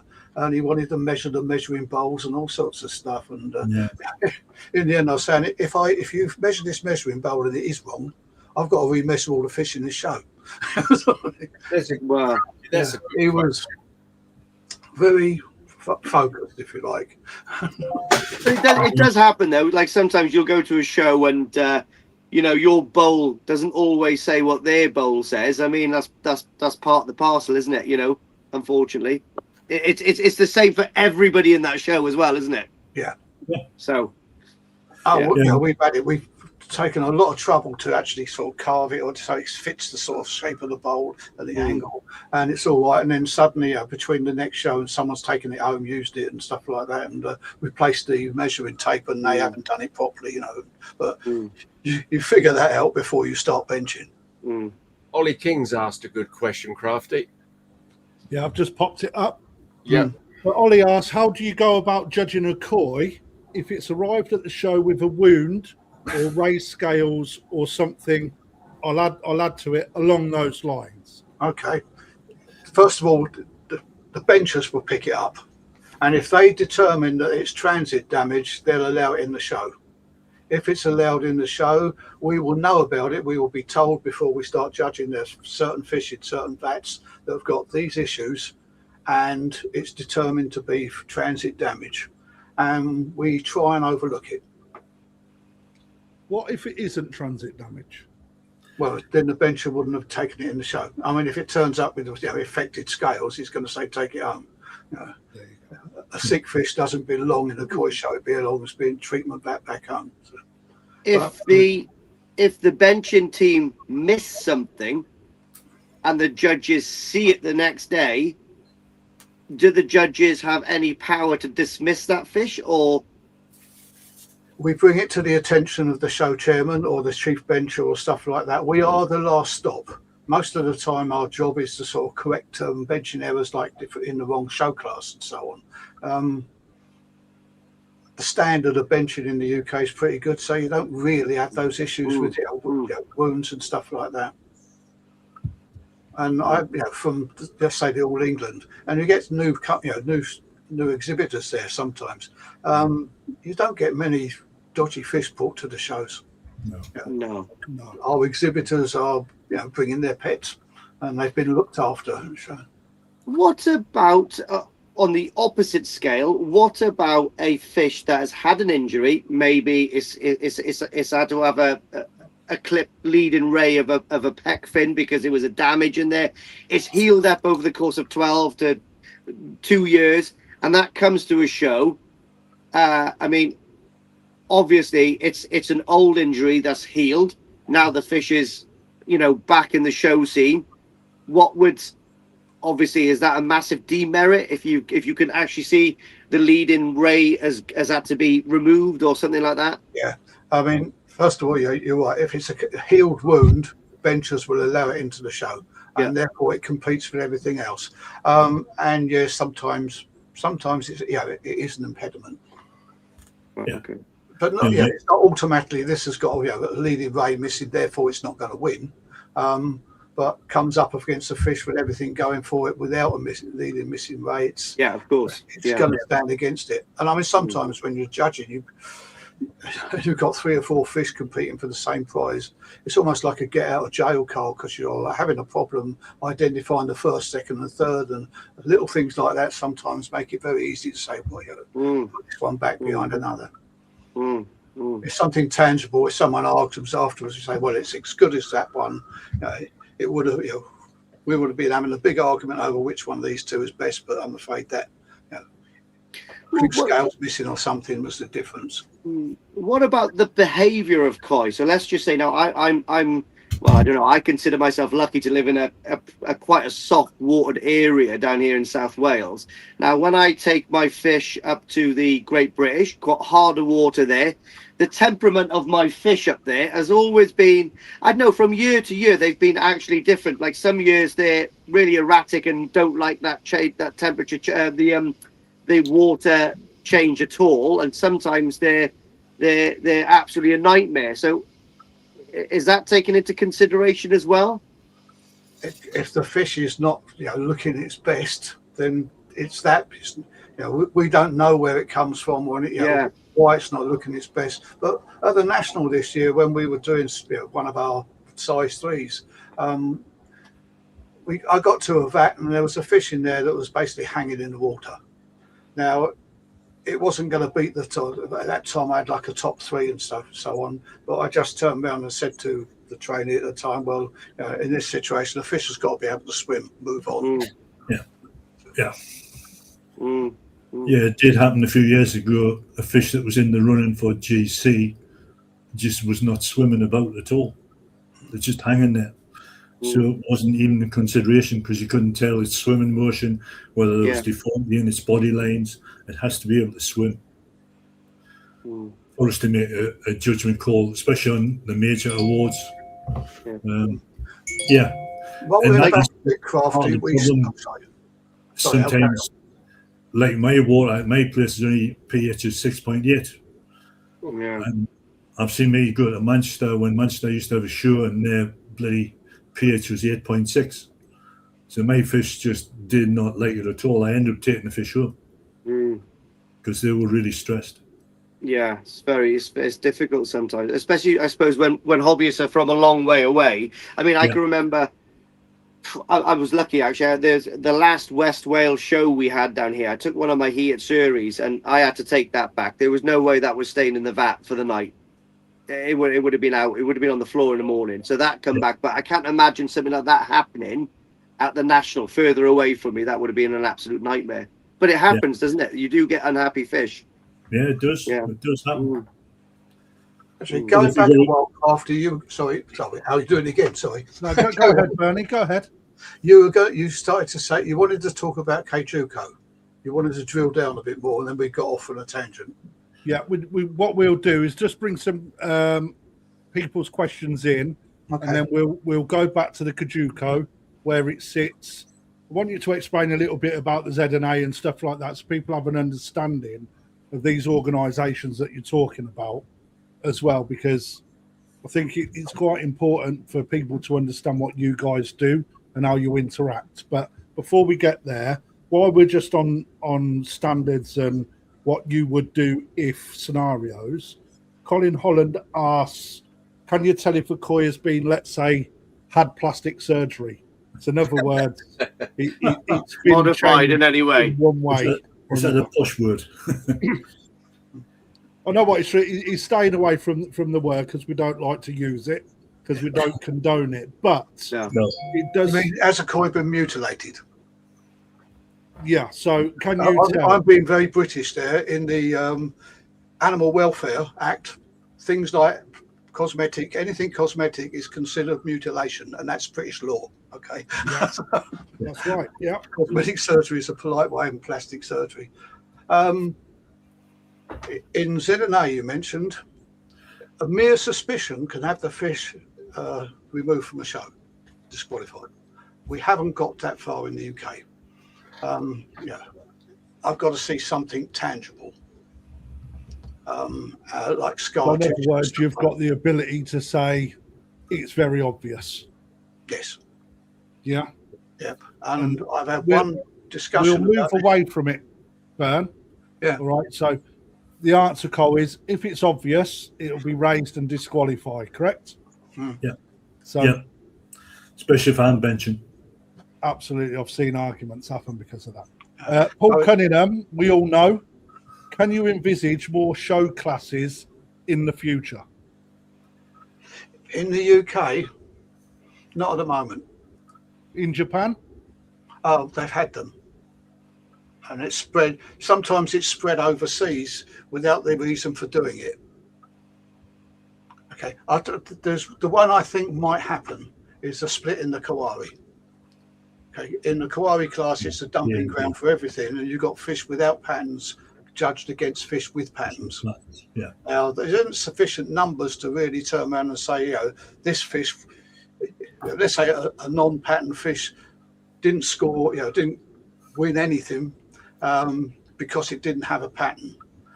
If we got into that sort of category, that it's a situation where there's sufficient numbers in there to split the two, that's one I would suggest. There you go, mate. Yeah. Summer in the wind. And I would burn you on that one. So you have Kawari A and Kawari B.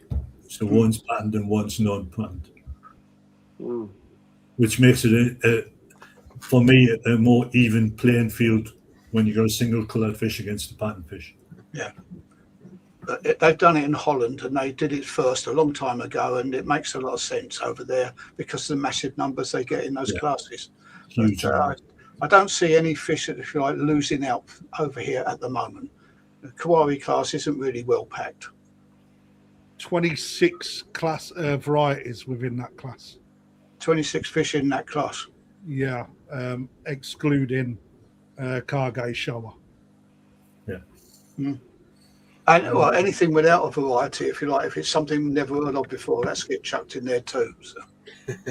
Yeah. So, I mean, just again, guys, just so you can see, let me just share the screen.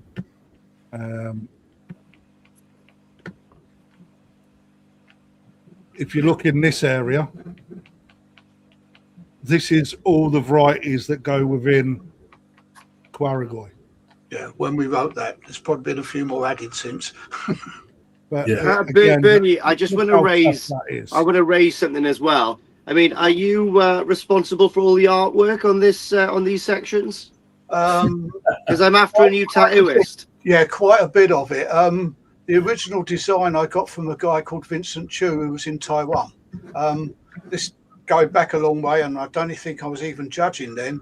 If I wanted to get information from Japan, the easiest way to do it was to write to Vincent, and I could do it by the very early emails.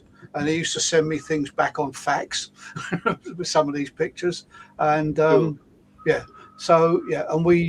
I stuck with using diagrams rather than pictures of fish. Yeah. Because sometimes you can't get a fish to really show you everything because there's something else that distracts from what you're trying to say. So a diagram was better. It's a great blueprint ready to put the patterns on all. Yes, I love it. It's cool. I think that was one of mine. Well, you can have the Bernie credit, H2. let's have a quick look up. There was one other. Lee, are you going to the Crouch Valley show? Yeah, I'm going to try to get down there. as We're gonna try a and get on the punter. Sunday. We're going Yeah. to try and go on the Sunday. All Are you depends coming down what as well, we get. guys? Yeah. I'm hoping to. Are you judging there, guys? Yeah, Bernie I'm and senior Alan? judge of that one. No, I'm in Scotland. Yeah, so I'm definitely going to try to get down there. It's a show that I am gutted I never exhibited in, to be honest. I mean, I would have loved to have done that one. And I was going to get down there last year to give a friendship award. However, for some reason, I put it the wrong date in my calendar. So I thought it was the week after the show was actually on, I was going. There we are. Yeah. What can you do? So for those people, let me just won't let me in. So it is Steve. If you're watching, send me over a flyer, mate, on WhatsApp if you can, and I'll bring it up on screen for you, mate. So you're going, Dave. Yes, I'll be there on the Sunday. Yeah. There we are. If anything, I will definitely be there on the Sunday. Yeah. Splendid. Right. Let's get back to the organisation, Bern. If I can bring my question bank up. Bear with me. Fill for me, guys, a minute, please. Are you? I think the next Koi show on the cards is the north of England, isn't it? Where ye, man? Are you judging up there, Alan and Bernie, this year? Because last year I think it was Pritchard was up there, wasn't it? And I'm Pondy and Aaron. Yeah, you bring up there's something quite interesting about the northeast one. What we try and do is to give a completely new judging team at every show in the country, and try and match up trainees with judges that they haven't judged with and stuff like that. All being done by a guy called Stephen Mount. But when so after COVID and things like that, it was all a bit erratic. People weren't, able to judge and stuff like this. And I ended up doing the Northeast show, I think 3-4 times on the trot. Yeah, and that's okay, providing I was surrounded by other people. But at least 2, maybe 3 of them, I was with 2 other judges that were also in the same situation as me. We weren't the original choice. It was just, okay, Stefan's looking to fill the slots. And it's a case of, well, if you can't do anybody, mate, I'm available. And last minute, and the same with the other 2, we ended up doing that show. So we're getting back to normal now, trying to get all the judges to go and at some point go up to the northeast. I'm not. I don't know. I'm somewhere else, or maybe I just didn't get it this year. You up there, Alan? I think you are, aren't you? I'll be there, but I'll not be judging. You're not judging. Oh, there you are. I can finally get a pint down your neck. Yeah. See what your dancing's like. Superb. We don't judge our own show, so I've never judged the Southeast. Right. Okay. Yeah. First Koi show I ever went to was the Southeast, but I've never exhibited there actually. God almighty. Right, here we go then. Does the KJUKO currently have a formal mandate from UK Koi shows, or does each show choose whether to use its own judges? Well, that's a brilliant question. It's the right time to ask it. In February, we were suddenly isolated. We're on our own. And our reason to be is to judge Koi shows. So we need, if the shows don't want us, if they all said that, then there's no reason to carry on. We left our meeting, isolated, just like all the Koi clubs that run shows were isolated too. They were no longer part of a greater whole, and we all come away with different jobs. One of the things we've got to do is to try and get back to the situation where we're in discussion with all the Koi shows in the country together in some way. There's not one show leading the way and rewriting the rules. It's got to be something that's agreed by everybody, as it used to be. And that's one of Alan's job, to try and talk to people and try and get something like that set up. Have you got very far with that, Al? Oh yeah, all the show chair still want to use the GSC. Yeah. I mean, There isn't any other judging organisation in the UK. There's none. No. I mean, what we want to do is to have members of KJUKO that aren't judges, and it could be anybody. We don't care. We take your money until we find something to bring you into it. But You're wrong. what I really It want can't be personally- anybody. It can't be anyone. Oh yeah, we can't have you. We can't have any commercial activities. Sorry. But what I want is the show chairs or the benchers or some of the experienced show workers up and down this country, because they're the people that I relate to the most.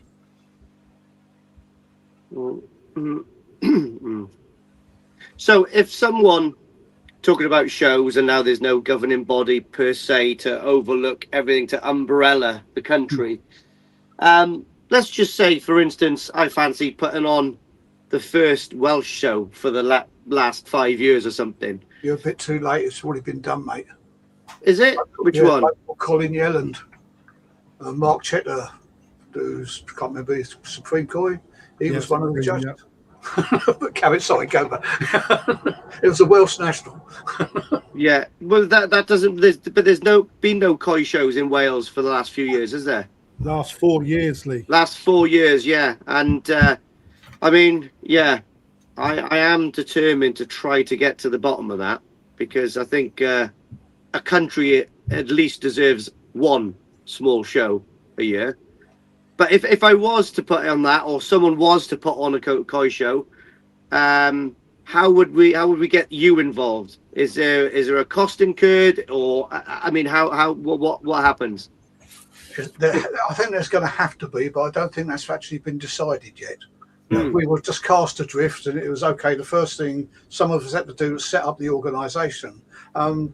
It's not like we can carry on from something else. We have to sort of do it all, the governance and all of that. Took a while to get done, bank accounts and things like that. So there's been people doing that. Al got the job of basically sort of talking to the shows. My job was pretty mundane. It was just basically updating all the documentation, or I was one of the people updating a lot of the documentation and rebadging and setting up the setting up the Facebook page and things like that. Yeah, so I basically got to talk to the chairman to tell them the costs.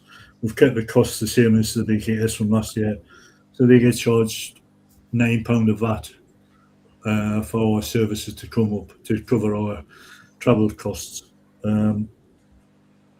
Again, even if you set up a show, you need to have a set of rules to work to, and it has to be a set of rules governed by DEFRA.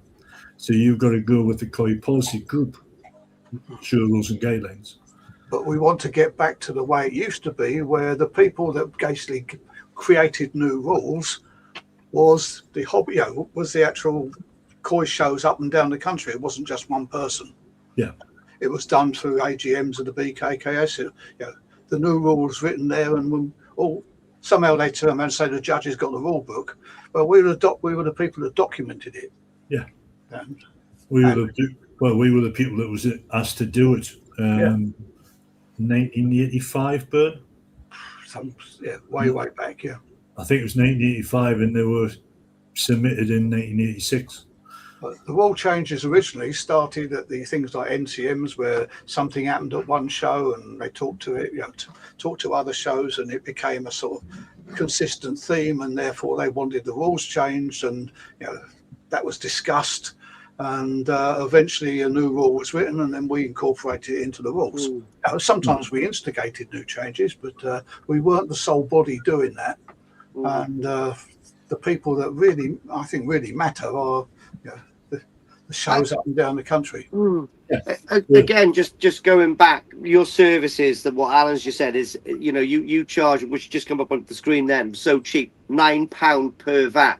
And also, in the last, I think 2 weeks ago when you come on, Alan, obviously you were saying it costs £1,500 a year to be able to train a judge up per year. Is that right? 1,500 quid for 1,500 quid. I mean, I think £9 of that is very cheap. Really, I mean, Yeah. I mean, I don't like to be the bearer of bad news to everyone putting on a show, but I think maybe it should be a little bit more than that to be able to better what you're doing to make it a little bit more accessible fund wise. It will be next year, because I've agreed this year with the show chair to help them the first season without the umbrella of the BKS. They've got additional costs this year with insurances and different things we've got to do. So we've went with a £9 that they were charged last year just to help them out. Next year I'll be sitting down with all the chairmen again saying, look, the price will be going up this year. What's the average cost of a VAT at a show? I'd say 50 quid, isn't it, Dave? Different Average.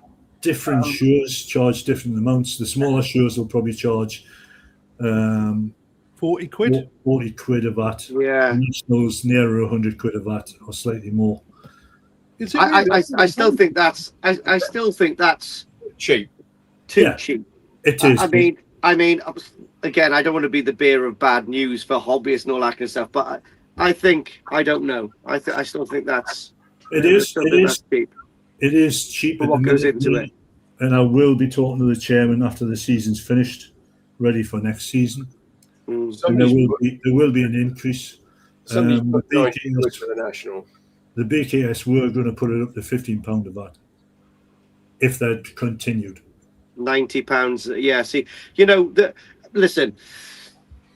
I was one of the people slogging setting up that show, and bloody hard yeah, work. I think there should be more money.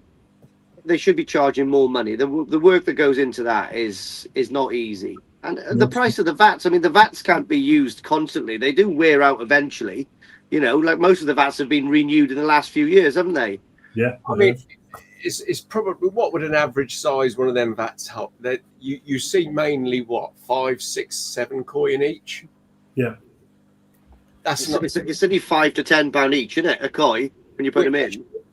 Yeah, I would have said there's room there to increase that realistically. Yeah. I mean, if I was somebody showing, I'd be more than happy to pay that extra if it was. I think so. Yeah. Yeah. I think so. I definitely would. I've always thought, since I've been doing the shows for the last 5-6 years, how cheap it was. It really is. And if that's a way of help funding the judging going forward as well, everybody. I mean, honestly, look at that. Like, they use the big blues for the trickle in.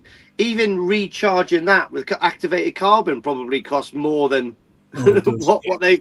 Yeah. This is what I'm saying. It's crazy, and that's being consumed by actually the exhibitors. I mean, it should be paid for, I think. But hey ho, that's just my.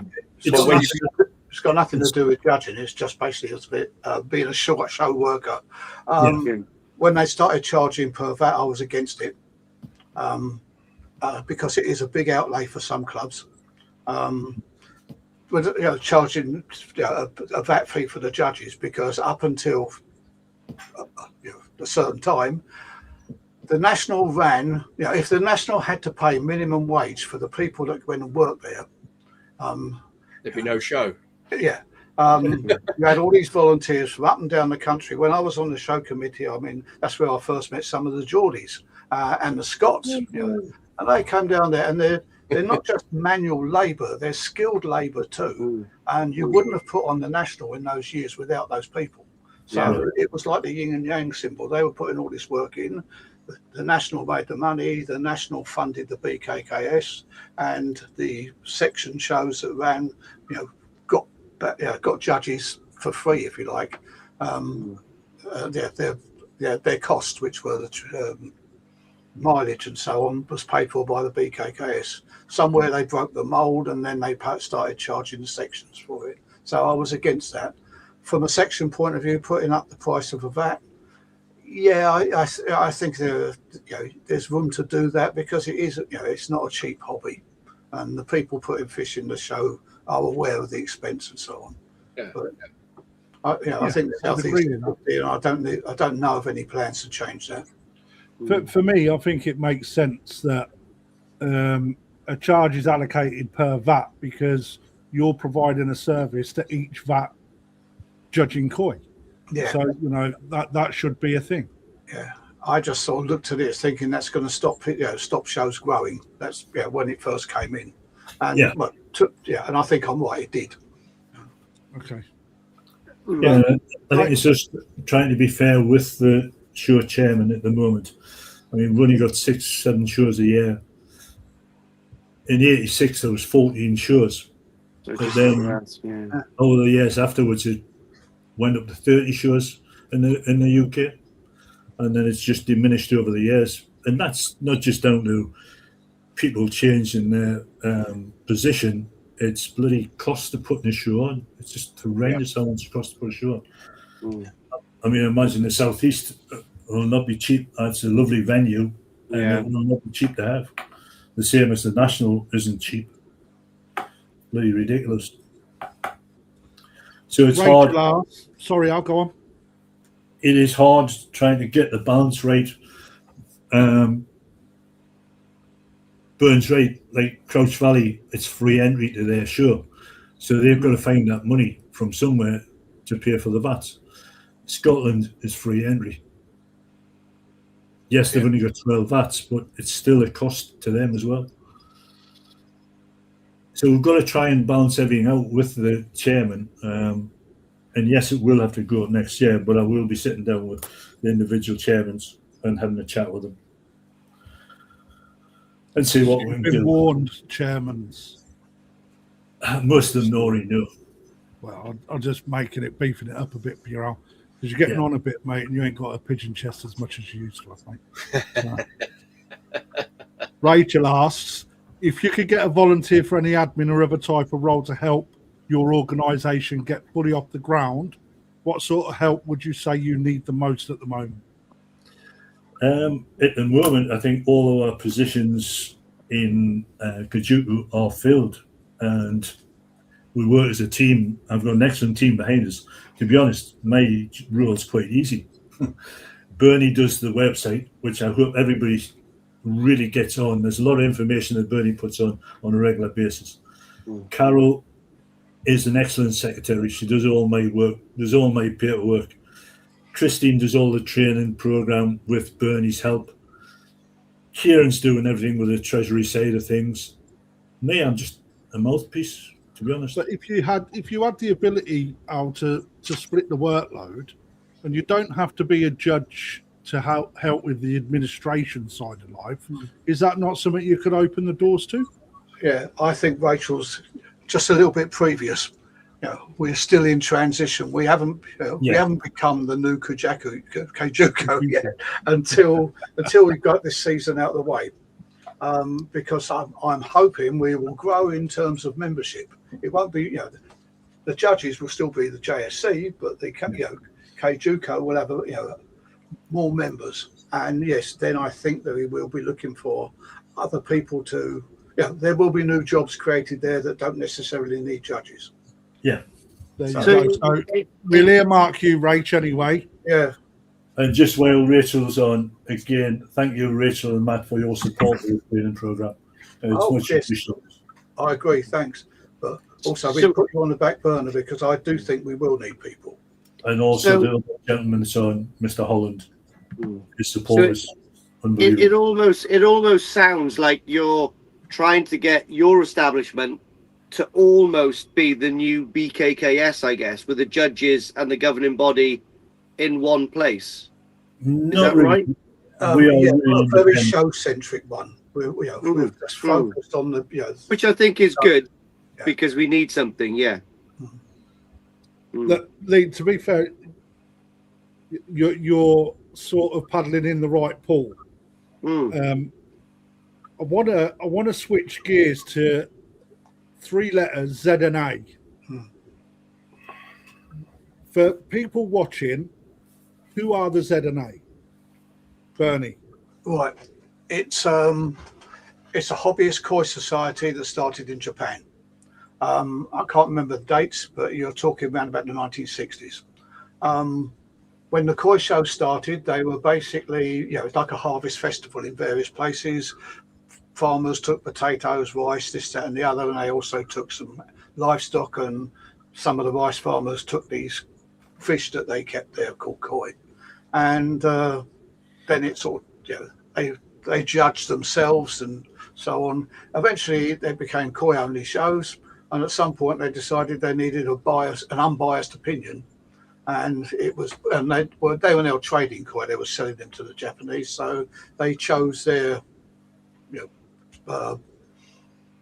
clientele to actually sort of judge their shows, and those people got together, formed. It went through a few name changes, and it eventually became the All Japan. Erinkai means scale appreciation. I'm not quite sure why it's that, but it's aimed at koi. And that's it. It started there. As the koi spread around the world, koi communities set up, run their own organisations. Some of them went to Japan to sort of get advice from this body in Japan, and so Z&A spread over most of the world. The one place where it didn't for quite some time was here.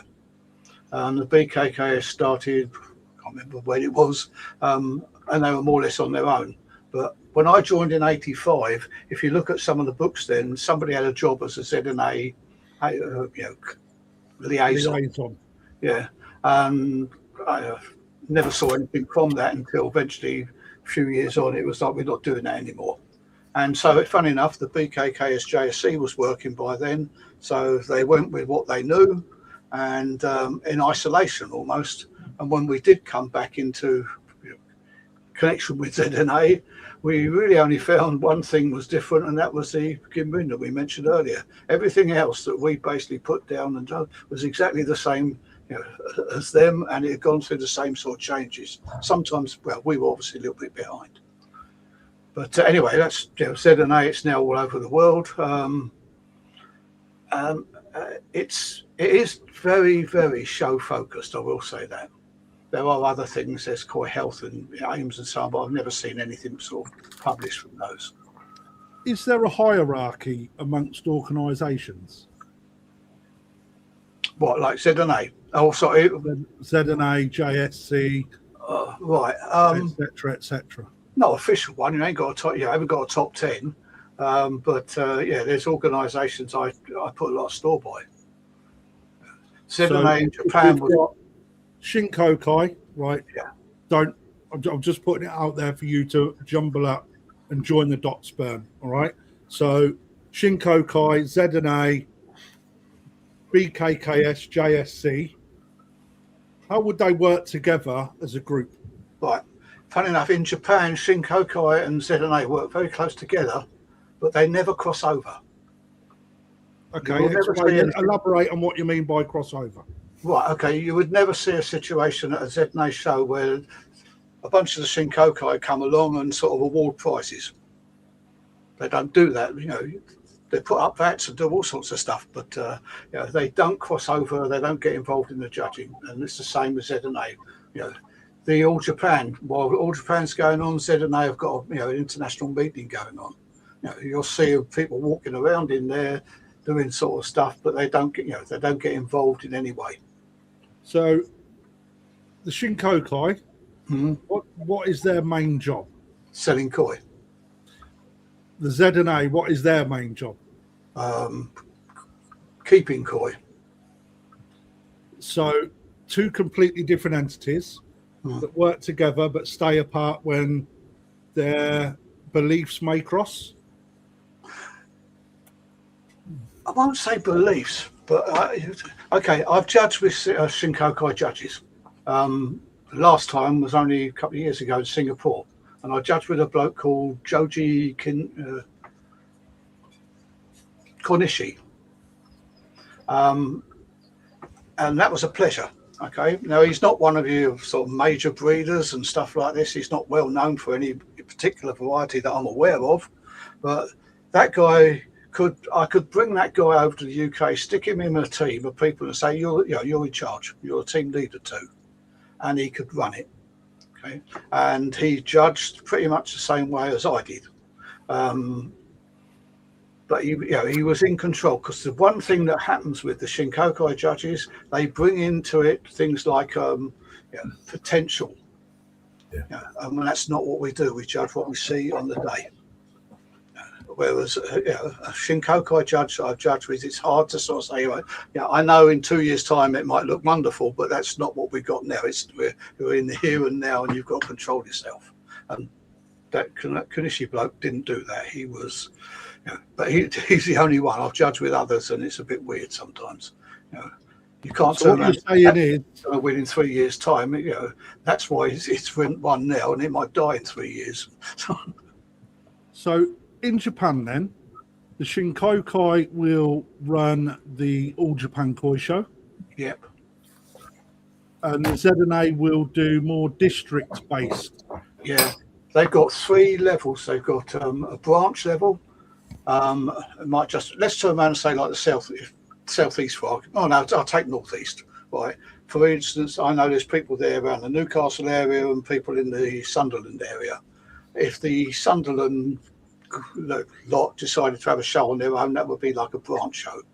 When the section chapter put on a show, that would be a chapter show.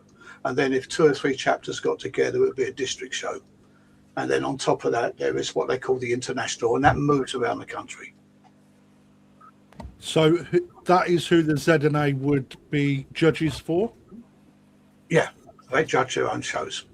How many do the Shinkokai judge? Well, they've. I can't give you all numbers. You've got the obviously the All Japan, the top of the tree. I know you've got like Wakagoi shows up and down the country for young fish. Nogiosai, I don't know if that's still going on. I haven't heard of it for a while, but there used to be a couple of those floating around. I attended one once. So the International Junior Koi Show, or the All Japan Junior Koi Show? I think that's the Shinkokai one. Right. So what you've just said is that they bring in different types of standard in comparison to the ZNA. So they would look more at future development of a koi and what the potential of that would be. That's been my experience. I don't say they all do it, but then the actual. Okay, you go to the All Japan and look at the results. Okay, I had an argument with one of our trade members over here once because he was doing so much easier. We don't do all the talking you do. I said, well, the thing is, we're training people. You guys are following a finger. I'm being rude. And you look, you can have something like 20 odd fish in a show class. A show class, like a round one. They'll have one fish first prize, and they have multiple seconds. Now I've looked at some of those multiple seconds, and I could put them into 5 different. I could go from 1 to 5. They don't bother. You don't bother. What they do is they basically grade fish, because at the end of the day, those fish are going to be for sale, and if they got a little trophy around, I'm sure they could stick a naught on the price. I'm being rude, but. You are, but then you've also got third place, and so they would say, right, that's grade 3, grade 3, grade 3, grade 3. Yeah, and sometimes highly recommended and things like that. There's a lot of prizes in that little one cell of a show, show matrix, and some of them I can't see why. Well, one year Andy Baker had a mate of mine. He got a second in one of the shows, so I went to sort of take a photograph of it, and just for the hell of it, I went and found all the other seconds. But I didn't find all of them, but I found 3 or 3, and I thought, well, hang on, this one's not in the same league as Andy's, and I could have put them all in the sort of 2nd, 3rd, 4th, and 5th, but they hadn't. They just lumped them all together, so that's why it's probably quicker. So, is there a Japanese judge, or is there a difference between the ZNA judge and a Shinkokai member? Japanese judge Shinko. Well, all Shinkokai members are basically breeders and dealers, yeah. Okay. Yeah, and I'm asking this question purposely, Bern. Just to make people have an understanding of being able to separate the two out. So, Shinkokai being dealers and breeders, ZNA would have more of a standard to judge koi on. Hobbyist. They've got to be a hobbyist. So the All Japan Koi Show and the Great British, let's say the National Koi Show, would they be the same type of show?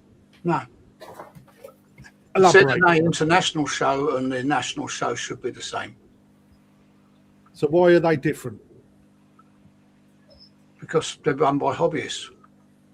What's the difference between a hobbyist and a KJUKO member? Well, okay, cost mainly, I think. Well, there's no comparison over here because the trade, you lot here, haven't got your act together and put on a show. They did in Germany 3 or 4 years on the trot, a couple of years in South Africa once, but yes, it's never sort of spread much further than that. I'm not sure what's going on in the States, by the way. But Yeah, we won't cover the States. That'll be another topic. Could I bring a breeder to the UK or 3 breeders from Japan to the UK and put them with your judging groups and expect them to do the same job as you would? well, if it was one of them was at Kanishi, yeah.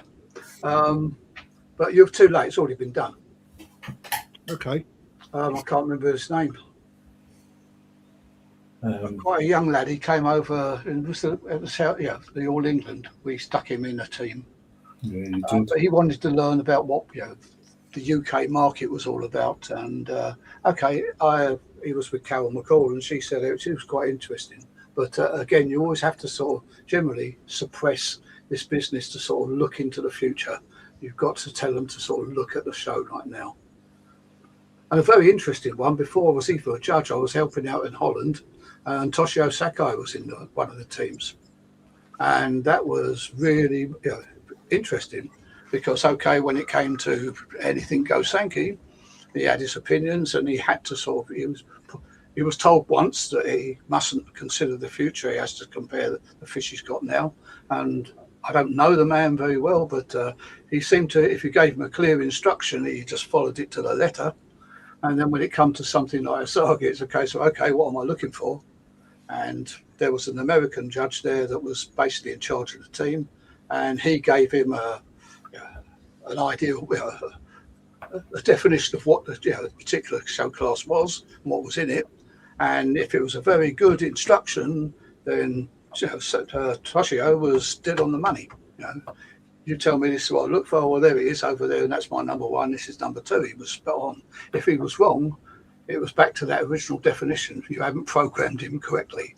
But you still had to suppress the idea of just never consider what it would look like in the future. It's here and now. So yes, it can be done. But so if we then picked up, let's say, a pool of KJUKO breeders in Japan to come across to judge the national koi show, without your interaction whatsoever, i.e. the JSC had no involvement, what would happen to the show? I couldn't speculate. My reaction is I think that some of the fish they choose would be different from the fish we'd have chosen. Al, anything from you on that? Yeah, it's a bit like you dealers. They're basically breeders, and they only look for the future. They're not bothered about the here and now. We can't judge like that because you can't say that Joe Blogs down the road, I've just awarded a major award to that fish and it'll be alive in 2 years' time. You don't know that setup. It's a hell of a difference between a breeder having koi in their facility to look after in the best conditions possible to having a hobbyist develop a fish over 2 or 3 years with generally poor filtration, the wrong feeding regime, the wrong temperature setups. You can't compare the two. Totally two different things. So would we get KJUKO judging the national? No. It would cause an uproar, I think. Well, It wouldn't happen. I tell you what, I wouldn't want to be the administrator doing the admin. Yeah. No, seriously, because I've had sort of experiences of this from that point of view. Some of them don't stick at it long enough. They get bored and walk off. That's happened. They're not interested in doing some of the small fish. That's another thing I speak. One of the things I kept getting thrown at me is they always judge their own fish.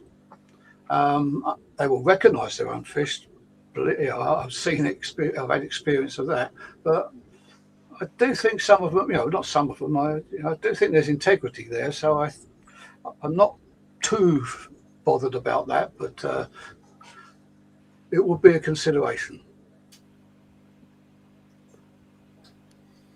So now the BKKS has disappeared.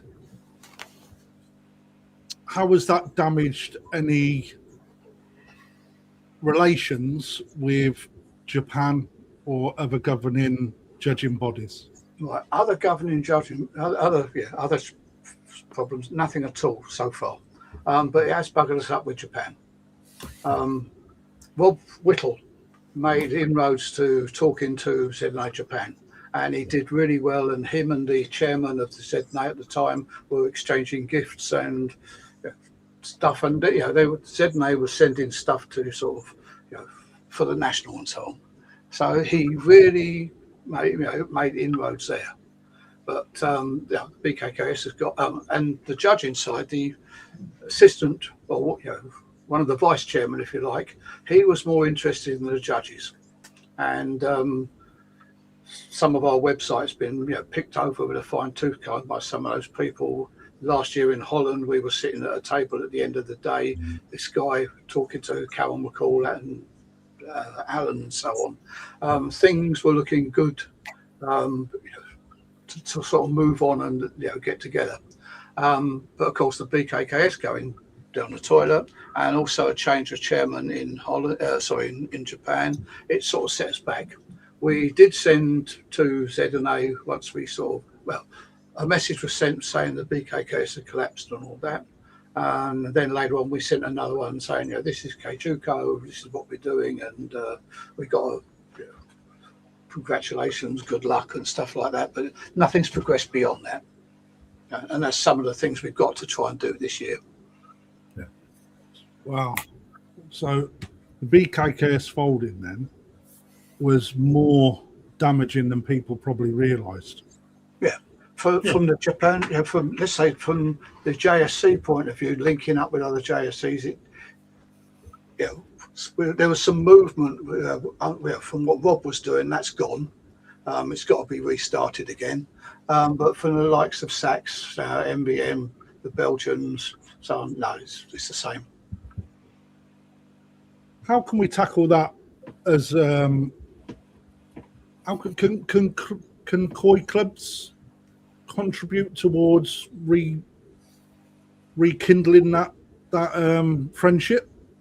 What we said, no. That's a point, because I'm just thinking of the JSC. That's something we've got to do. But is that something where you guys? I mean, again, this is just me thinking laterally. It's like, surely there's got to be some sort of continuity and belief that if the ZNA are doing things and they are, let's say, the standard, and let's face it, they are the big dogs, right? We should be working with them, but if that's damaged, surely there should be people within the koi show community as part of clubs, etc. Yeah, I don't know how far come together to try and make that work again. Yeah, right? I don't know how far they were before. I mean, that was all. I was just involved with the judging side of things, and we were forging out. Yeah, of course. Rob, say on behalf of the BKKS, he definitely set up a line of communication and so on. But how far that filtered down to the members and the other clubs and the other shows, I don't know. No, I didn't think it actually filtered down anywhere, Burn. I wouldn't be surprised, because I mean it was. They were still at that time. He knew also that the BKKS was struggling and was trying to keep that afloat and put. I mean, Bob Jacobs, when he took over, he had a hell of a job, and he tried to sort of get back into the sections and run the NCMs again, but that didn't really work. And he had too many other things on his plate, and then they went to Rob, and I think when Rob took it over, it was shrinking even more. But he did make these links with with ZNA. Yeah, It was at the top level. Yeah. Yeah, it's probably He some got this nice. pin. I'll tell you what, he got a pure gold pin. Yeah, it's probably. I need to speak with Robin a bit more and get his contact details from the people he was talking to, and then progress things again. No, the boss over there was Shirosako at the time. They were getting on fine. Yamazaki was involved. Shirosaka's gone. It's the new guy now. Okay, I know who he is. I've sat there. I've had a meal and a few beers with him, but I don't know him. I haven't, talked about anything really serious with him. Yamazaki is still involved. So from the judge's point of view, I mean, he was ripping up. He was really interested in what we were doing, but then it wasn't just, looking at us from a theoretical point of view. He'd been judging with a lot of, BKKS judges. Yeah. And comparing them with other foreigners, I wouldn't imagine. So does the JSC or the KJUKO receive any official judging guidance, updates, or any training material from the ZNA? No. So if a new standard comes in, Bern, we nick stuff. I think the words you're looking for is borrow. But that's a two-way thing. Those things you were looking at on our screen, on our website. For years, ZNA, all the information was done by word of mouth. Okay, if you went to that meeting at the same time as the All Japan, you pick up stuff there. And if you were at Koi Show and so on, and you had some guys from the head office come, any Japanese judge, they'd pass on stuff there. But it wasn't very well coordinated, and nothing was ever written down. I don't think it was even written down in Japanese. But anyway, they started to put a stop to that, and they started to put things on paper. And this is the Nishikoi handbook. We've just had issue number 3. Now, the funny thing is, inside here, apart from bits and bobs, they pick on a particular show class and talk about the varieties that are in it and give some information about each one. It's something in writing, at least. And there's a couple of bits, occasionally there's something about a judging point of view.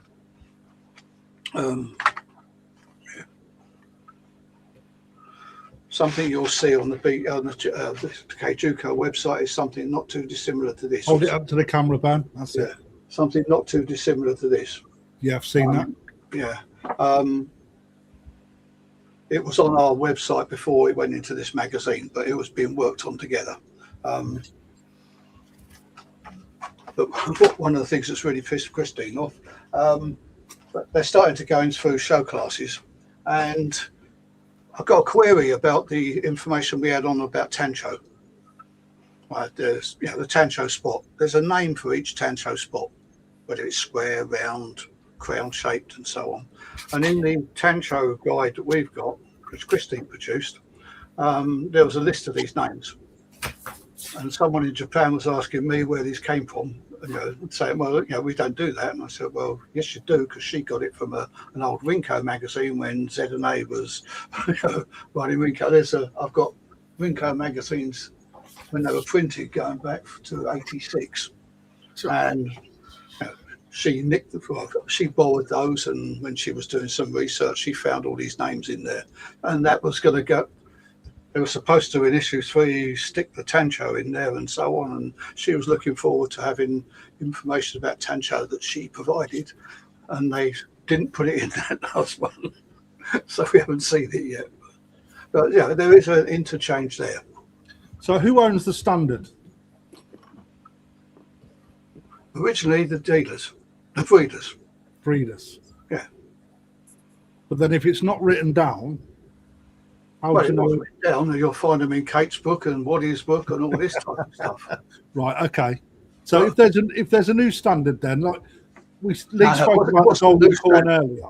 What happened was when let's say the breeders were running their own little shows up in Nagata and other places, they had a very strict standard of what made a good koi.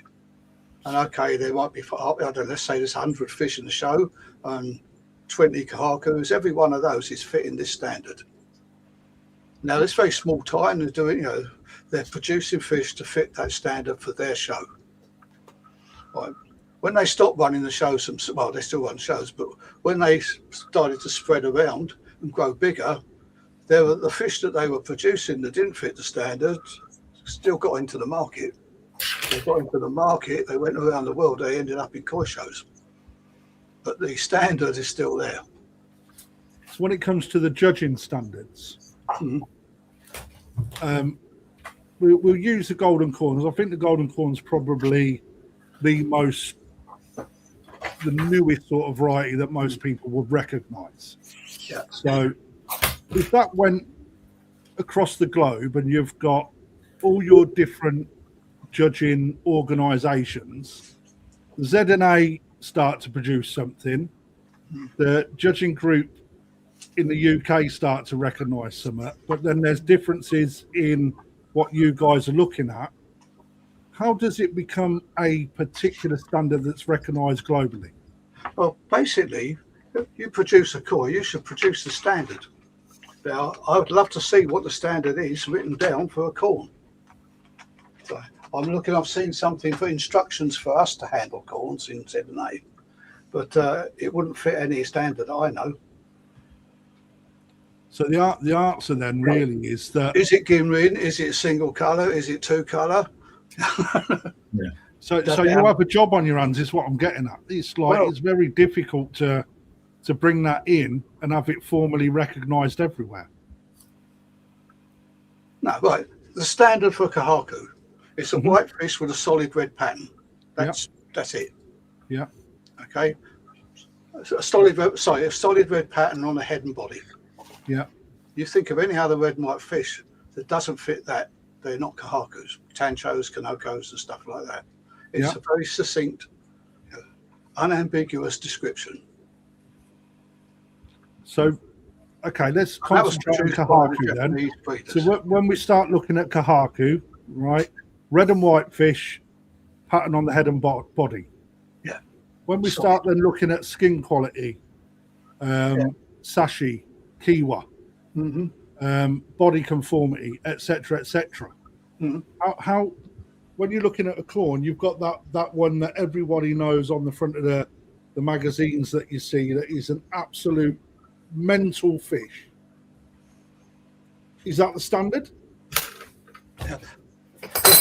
The standard we've already mentioned, the description of a Kahaku.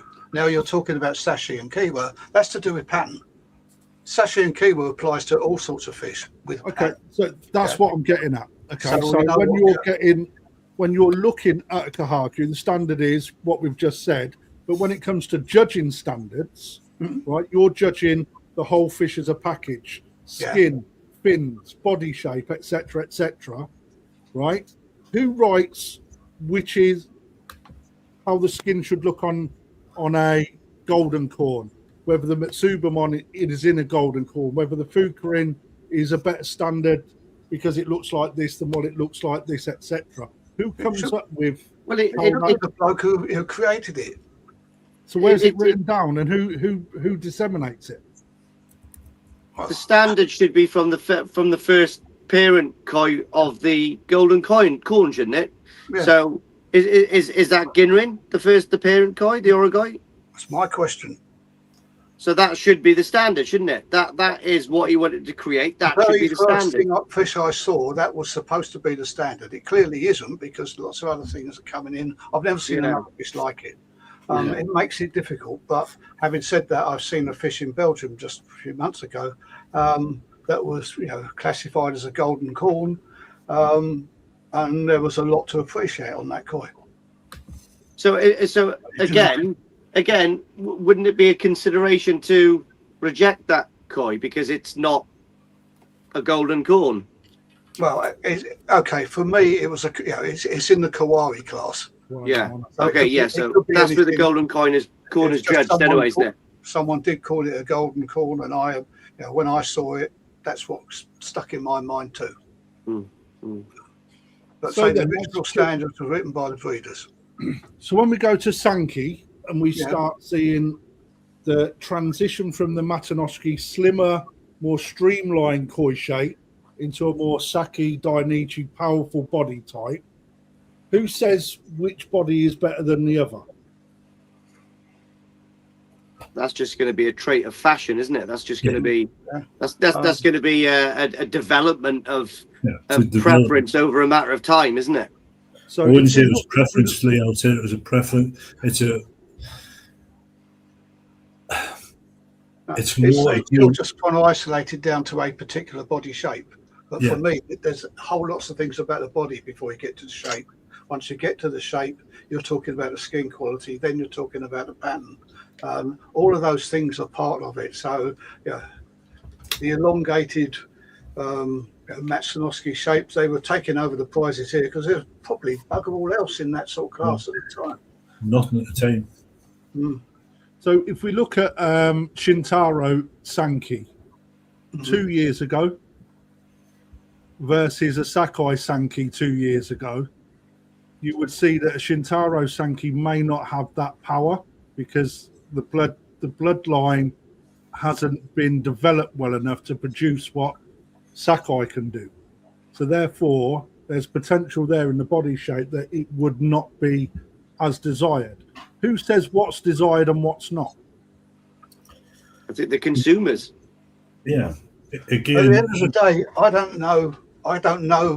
When I look at a fish in the vat, I don't look to see if there's any essence of bloodline, so I might understand. It's not relevant.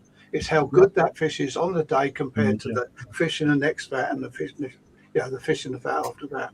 It's what you see on the day and the competition it's got. So is it trends that dictate? Trends do, but there's nothing down to us. If you I think if you took somebody from one of the betting shops and gave them the show matrix and so on, they could bloody well guess. They could put odds on which fish are going, which types of fish are going to win by the amount of fish in that class in the show, without knowing anything about koi. Yeah, and just getting back to what Crafty said about Shintaro, trends do play a part. Shintaro's renowned for Matsunoski bloodline. 2 years ago, he's introduced Sakai bloodline into his fish to get that body shape, that trend that's trending now is that body shape from Sakai. Yeah, so Shintaro's already done it. He's moved from his Matsunoski line to more Sakai-based trend. Which nearly every breeder's now following that trend to keep up with the Sakai Dainichi body line. I don't know if it's still true, but years ago, Shintaro fish coming into this country, he didn't feed any colour food for the first 2 years. I don't know if it's changed. So you used to get these really washed out fish. And you had to trust your dealer to sort of say that you take this home, feed it, it'll turn out good. And they did. But that was a long, long time ago, but I don't know if he's still doing that. Well, I can remember that because that's when, was it Jeff Kemp used to bring some in from there? Yeah, and they always used to say they looked very, very insipid for the first 2 or 3 years, and then the skin would just come alive. We'll ask Waddy that because he's on the 21st of August. So we'll chuck Shintaro koi-based questions at him to see. That's just the right. He's very got a good partnership. So the right person to ask. I was being quite pedantic. The way that I was doing that is because I think people don't understand when they're buying a show koi, Bern and Al, to what you guys judge. There's an acronym that you guys use, which is 5 Ps versus 2 Ps. Okay, so it really helped just having that little conversation. 5 Ps, Lee. Prior preparation prevents piss poor performance. That's the 6, but that's what I think. That's exactly it. So Bernie has nicked that, but he's changed it to how people that buy koi for shows perceive things. But is that correct, Bern? No, not quite, but you're right. I did it when we get new trainees. Basically want to try and set the scene. What you're going into a koi show, you're going to see 10 fish of the same variety, the same sort of size, and you've got to make judgments and so on. And all the things you may know beforehand, certain things are totally irrelevant. And my 5 Ps, a price, passport, pedigree and previous performance. The amount of times you get, sometimes someone comes up, this fish only got a second, but last year in Japan, it won such and such a particular show. They're totally irrelevant in the koi show. It's how good it is on the day and how good's the competition. That's all we're looking at, the two C's. So condition and competition. Yeah. Okay. All of those other things. So I'm going to buy a koi. Of course, I want to know how much you're going to charge me. I want to know whether it's from Poland or from Japan. Anything you can tell me about bloodlines and stuff like that are going to help me make a decision. But that's for buying a koi. It's got nothing to do with judging. On the judging, it's very isolated. You go to a show, the fish are in the show from the day before, and you've just got to sort those ones out. And you're doing it on condition and how good that condition is against the other competitions for that show. Alan, how difficult was the national to judge this year? An absolute nightmare. Why? Did you have to wear you need to back up Polaroids? your ideas, son. It's You need always to start really always- applying yourself. stupid hobbyists bringing females to a show is ridiculous. Keep telling them that. We tell them all the time, buy males, only males. That's all Yeah, we but need. they still cause problems as well when they release sperm and the water goes cloudy as hell. You think, oh, shit. Yeah, we had two problems. Alan and I judged size 3 together, and it was the largest fish, size in numbers. Yeah, And fish. well, two things. One, it was the actual clarity of the water. A lot of the vats were cloudy. Now, if you see a fish in there, you've got to lift it to the surface. Yeah. So that takes time. Yeah. And then you go to another vat. It might be as clear as hell, but you still, if it's likely to be in competition with one you just lifted, you've got to lift that as well. You've got to try and level the playing field when it's sort of quite different. And once you get all through that, the quality of koi we were dealing with was pretty good too. The winners weren't easy. Yeah. Nobody, I think, walked a sort of a prize. Certainly not major. So, just so people know, if you was to lift a koi in a show vat, what problems does that create you guys? Because let's say there was a spawn in a net, spawn in a vat, you couldn't quite see the fish, and you decide that you've got to lift it. What problems does that produce for you guys? Okay. When we say lift it, you put a net under the fish and bring it to the surface. Yes. So you don't take it out of the water or anything like that. You want to get it as close to the surface as possible, especially when it's a very cloudy vat. And we have a restriction. We don't do it for size 4 and above. It's only below that sort of size. So you're just trying to make it, you're trying to see the fish to make an assessment of it. And say every other fish you're going to look at net after that still has got to have the same playing field. So that's why it was a bit of a nightmare.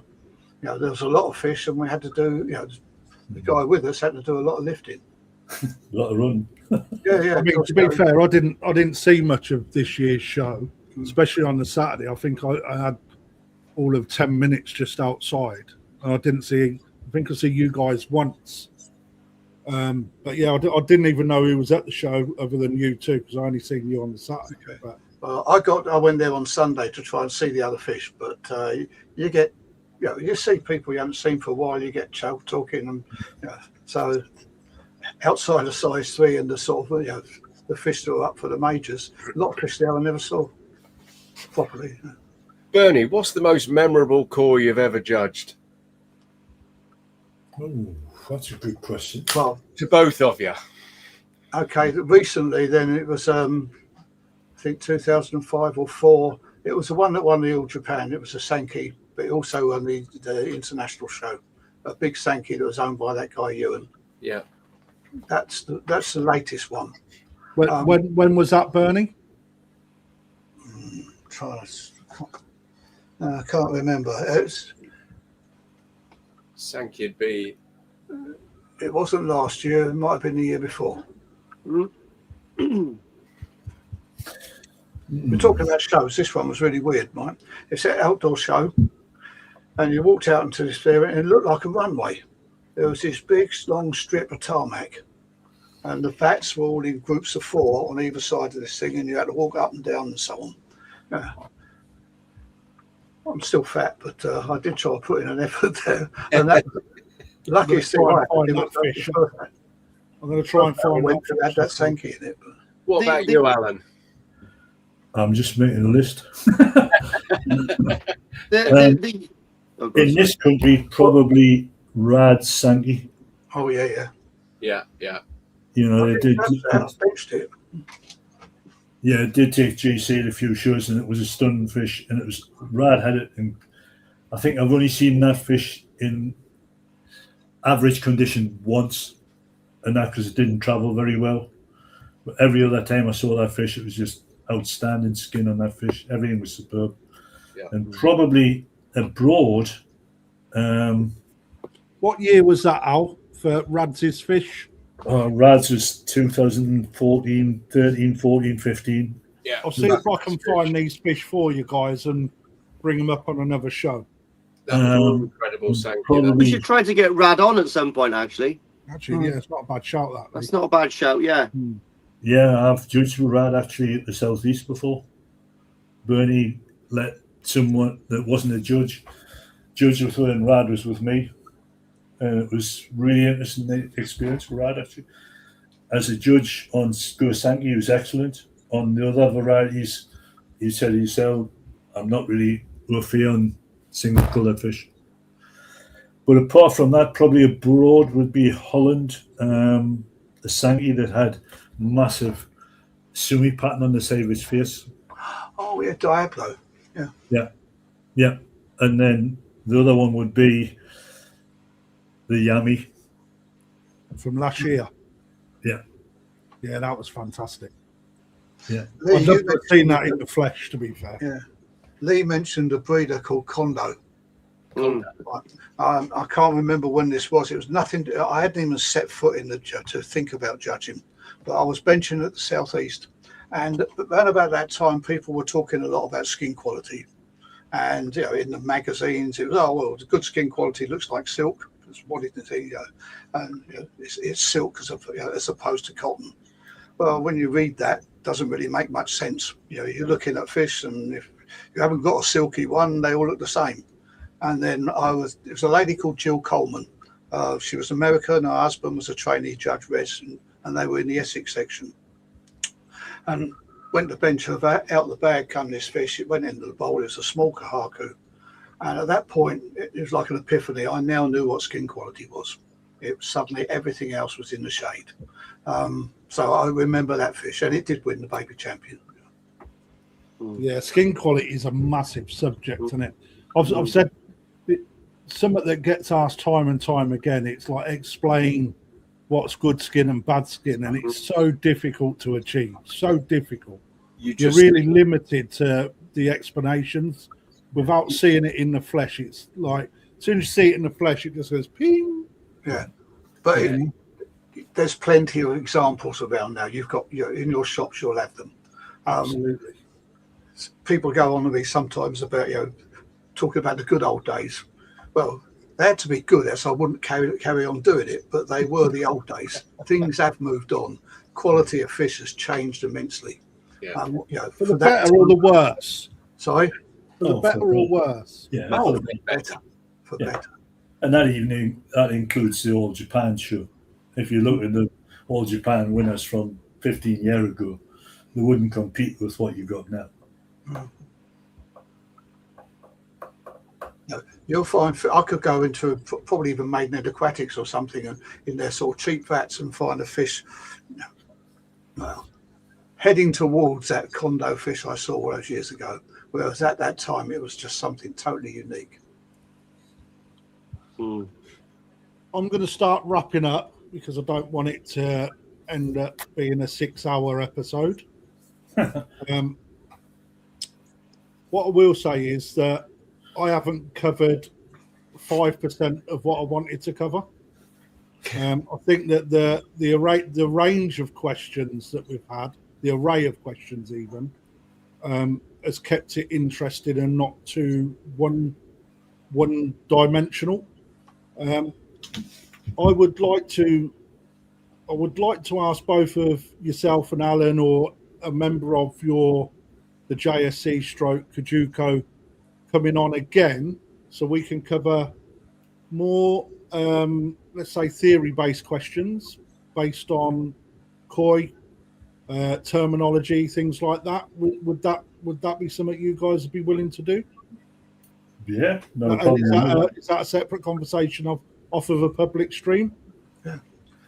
Yeah, I wouldn't mind having a second go talking about what KJUKO's doing after the season's over, where we've actually got out there. We started to talk to people, and we finished some of the work we're doing already. I'm going to ask one last question to you guys before we leave. How can we get more support for you guys across the clubs?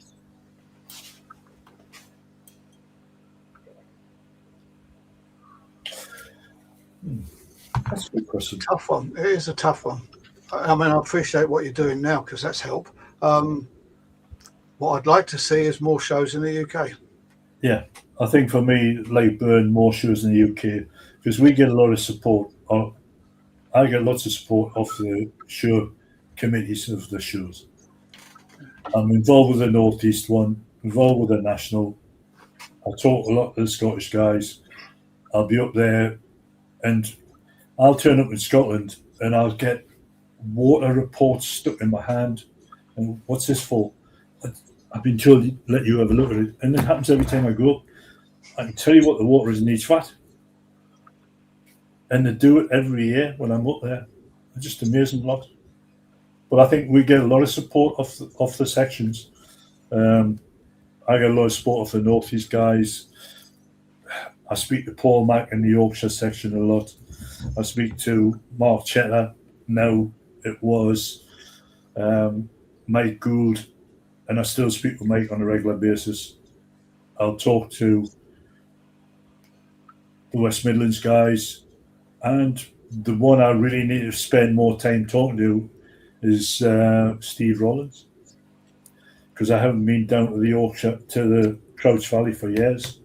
I would have done it this year, but it was already allocated, so I need to speak to Steve a bit more, because they do a lot. They've got a JSC member in their club, and they do a lot as well. I mean, they come to the National on a Sunday night, start stripping down with us. They're there nearly all day Sunday, filling vats up forward. They do a fantastic job, them guys. It's a bit like this year, Lee helped with the build. Mike Gould helped with the build, and Mike was there on the Monday with me, loading the containers up. So we get a lot of support off everybody, and it's much appreciated. And I've just got to Is there anything dealers can do to support you guys more? It is tricky for your dealers as well. You've got a business to run as well. I know there's a conflict there, because dealers selfish and you can't selfish because you're judges, because there can't be a tie, so to speak. But I still think that there's stuff that dealers can do to work with you guys to help you train, to help you become more recognised, etc., etc. Oh, yeah. Could have actually training days at their establishments, possibly. Yeah, you could do. Perfect Aquatics have done it. I've just done a one with the Oaks Koi Farm, and it was a brilliant day up there. Paul had a fantastic event on, and a lot of you guys do put good events on. So we'll come and visit you and help you, because we know you lot help us. Yeah, it's got to be done. I think there has to be a little bit more cohesion across all parties. Yeah, it's going to be. You have got such a pinnacle role within. It's nothing to do with the hobby. It's nothing to do with us as a business. You've got a pinnacle role to keep the competition going, because at the end of the day, it's the competition that people come to. Without the competitions, you're not going to have your side of the hobby to do, and without you guys, there is no competition. So we've got to keep injecting a little bit of interest And dealers should be doing that, in my opinion. And so should clubs. Why can't club members have training days to actually start filtering people from being club members to koi judges? They're surrounded by it. Yeah. You know, Bernie's fell off his chair. I know. Yeah. I think Bernie- the camera's moved on me. They're sort of getting further and further off the screen. I mean, Bernie does a lot. He's at Crouch Valley doing what we did at Perfect Aquatics with like a judging seminar for hobbyists to take part in. And we can probably do more of those. Yeah, it was very, a lot of good feedback on that, to be fair. I That was mean, we quite- discussed it back in November, and then it sort of like took a while to get into where we had it. But it's definitely something that can be grown. Yeah. You know, even to a point, you know, I've mentioned this before as an idea. You have a ticketed event for one day with limited tickets to do a seminar or a talk, or, you know, even taking questions on a live platform, you know, and then if you make it so there's only a few tickets available, people have got to pay to attend. That gives you a cash injection, because I think that you guys now need that funding because the BKKS element has gone. So you've got to become a little bit more inventive on how you create money and fund yourselves, you know. I don't like using words like organically, but it's the only one I can think of that fits what you're talking about. Last year in Holland, in end of August, there was a training, a Z&A trainee seminar there. I was one of the facilitators. The Japanese judge ran it, and then we had the failure of the BKKS, things to make money, things to spread our wings, and then we ended up at your place. And I spoke to you about sort of doing something along those lines. Yeah. Then I forgot about it, but I knew Allan was involved, and he gave me the dates and so on. Then I went to do a talk with Steve, at Steve Woollands Club, and by this time I knew you were going to be, we were going to be doing that at your venue. So in the talk I was doing, I included an example of it, was showing bits and pieces from the one in Holland. And then I'm setting up the computer and projector and stuff like that. Steve's talking to his gang, and then he's saying, "And we're having this do down at the water barn and so on. We're going to be doing one of these sort of Z&A type seminars." And I'm what? And I've got it in the presentation. He'd seen it at the All Japan, and it came up. He had the idea, and then I was invited to go along to that. I thought I was going to attend. I didn't happen to get involved, but that was like two things. Actually, he jumped ahead of you. You were a bit later and so on. But those things I think are good. Certainly, the water barn one we could do. I'd like to do it again for totally different reasons. Because afterwards, you walk away and you think there was a couple of other things there that weren't really what we were trying to do, but just came up by accident. And it would do everybody there a favour, certainly Amir and his gang there, because he chose 6 fish instead of the 5, and every one of those fish had a show date. There wasn't one you could turn around and say, isn't a show, a show quality. An easy winner. Yeah. But there's like one in there that you could probably take home in a couple of months, stick it in the national, and it'd be okay. It'd compete. And there's one that you're going to probably take 4 or 5 years, but nevertheless, it will compete. I'd have liked to have gone over that, but you don't think of it until afterwards. But it is a way forward, I think. I think so as well. I mean, and if there's anything that I can do to support you, please let me know. I know I talk to Allan fairly regularly, so I'll continue to support you guys. And I know that the top row, like with Dave and Lee as well, they definitely will. Well, Lee mentioned Wales now is sort of devoid of koi shows, and in fact, pretty much on the west coast of the country, everything's sort of, you've got the northeast and Scotland right up in here. Yeah, and the southwest. I'm gonna sort that out in the next couple of years. There will be a show in Wales, trust me. I mean, Rachel's just thrown something in there. It's time for a show hosted by us three. Well, mate, let's do it in Wales because we need one. We actually were speaking about this a few days ago, Lee, wasn't we? You know, there's always a lot going on. Matt's already come up with a name, the Koi Dealers Expo 27. And I'm really happy, Matt, that you're paying the bill. But Crafty, do you know what? Like Perfect Aquatics has got the perfect place to do it. You've got a big car park there and stuff like that. Yeah, I know, but as soon as you take the car park away, there's nowhere for people to park. And then there's all your bio. Do you know the farmer that owns the fields opposite? Yeah, there's something that we could look at, but we've got to think of the biosecurity, water, etc., etc. You know, Dave, we've got what 1, 2, 3, 4, 5, 6, 7, 8, 9, 10 different businesses operating from that patch, so it affects all them as well.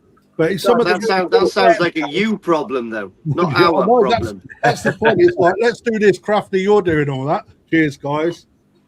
But going back some time ago, there was 2 shows in the country called the BAND shows, BAND, British Association of Niskigoi Dealers. 2 years on the trot, but I'm trying to. I think it's sort of like around about 1980 or something, maybe. 82. Well, the thing is, sorry, wasn't there a show out, the International Koi Show at one point? At Billing? Yeah, no, wasn't it held at a country house somewhere in Birmingham way? I went to it. It did used to be at Billing. Yeah, I know it used to be at Billing, but this one was, I'm sure it was on a country estate somewhere, Birmingham way. Possibly those band shows. I don't remember where they were held. I never went to them. I read about them.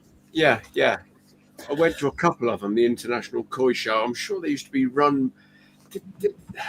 Was there a Birmingham Koi at one stage that used to have something there to do with it? I can't remember. It's quite a few years ago now. And well, Tony Barter says Western Park. Western Park. Wow. And Tony would know. Yeah. Yeah, International Koi Show. Oh, mate, I said I was going to end it, but I can't help myself, can I? DJ's Koi, that's it. Oh, yeah. I was doing the sort of admin of one of those, I think. Yeah, the DJ's Koi, that's. I mean, you reminded me of it when you said band burn. So this is June 2006. You wrote an article. Yeah, this is a later one.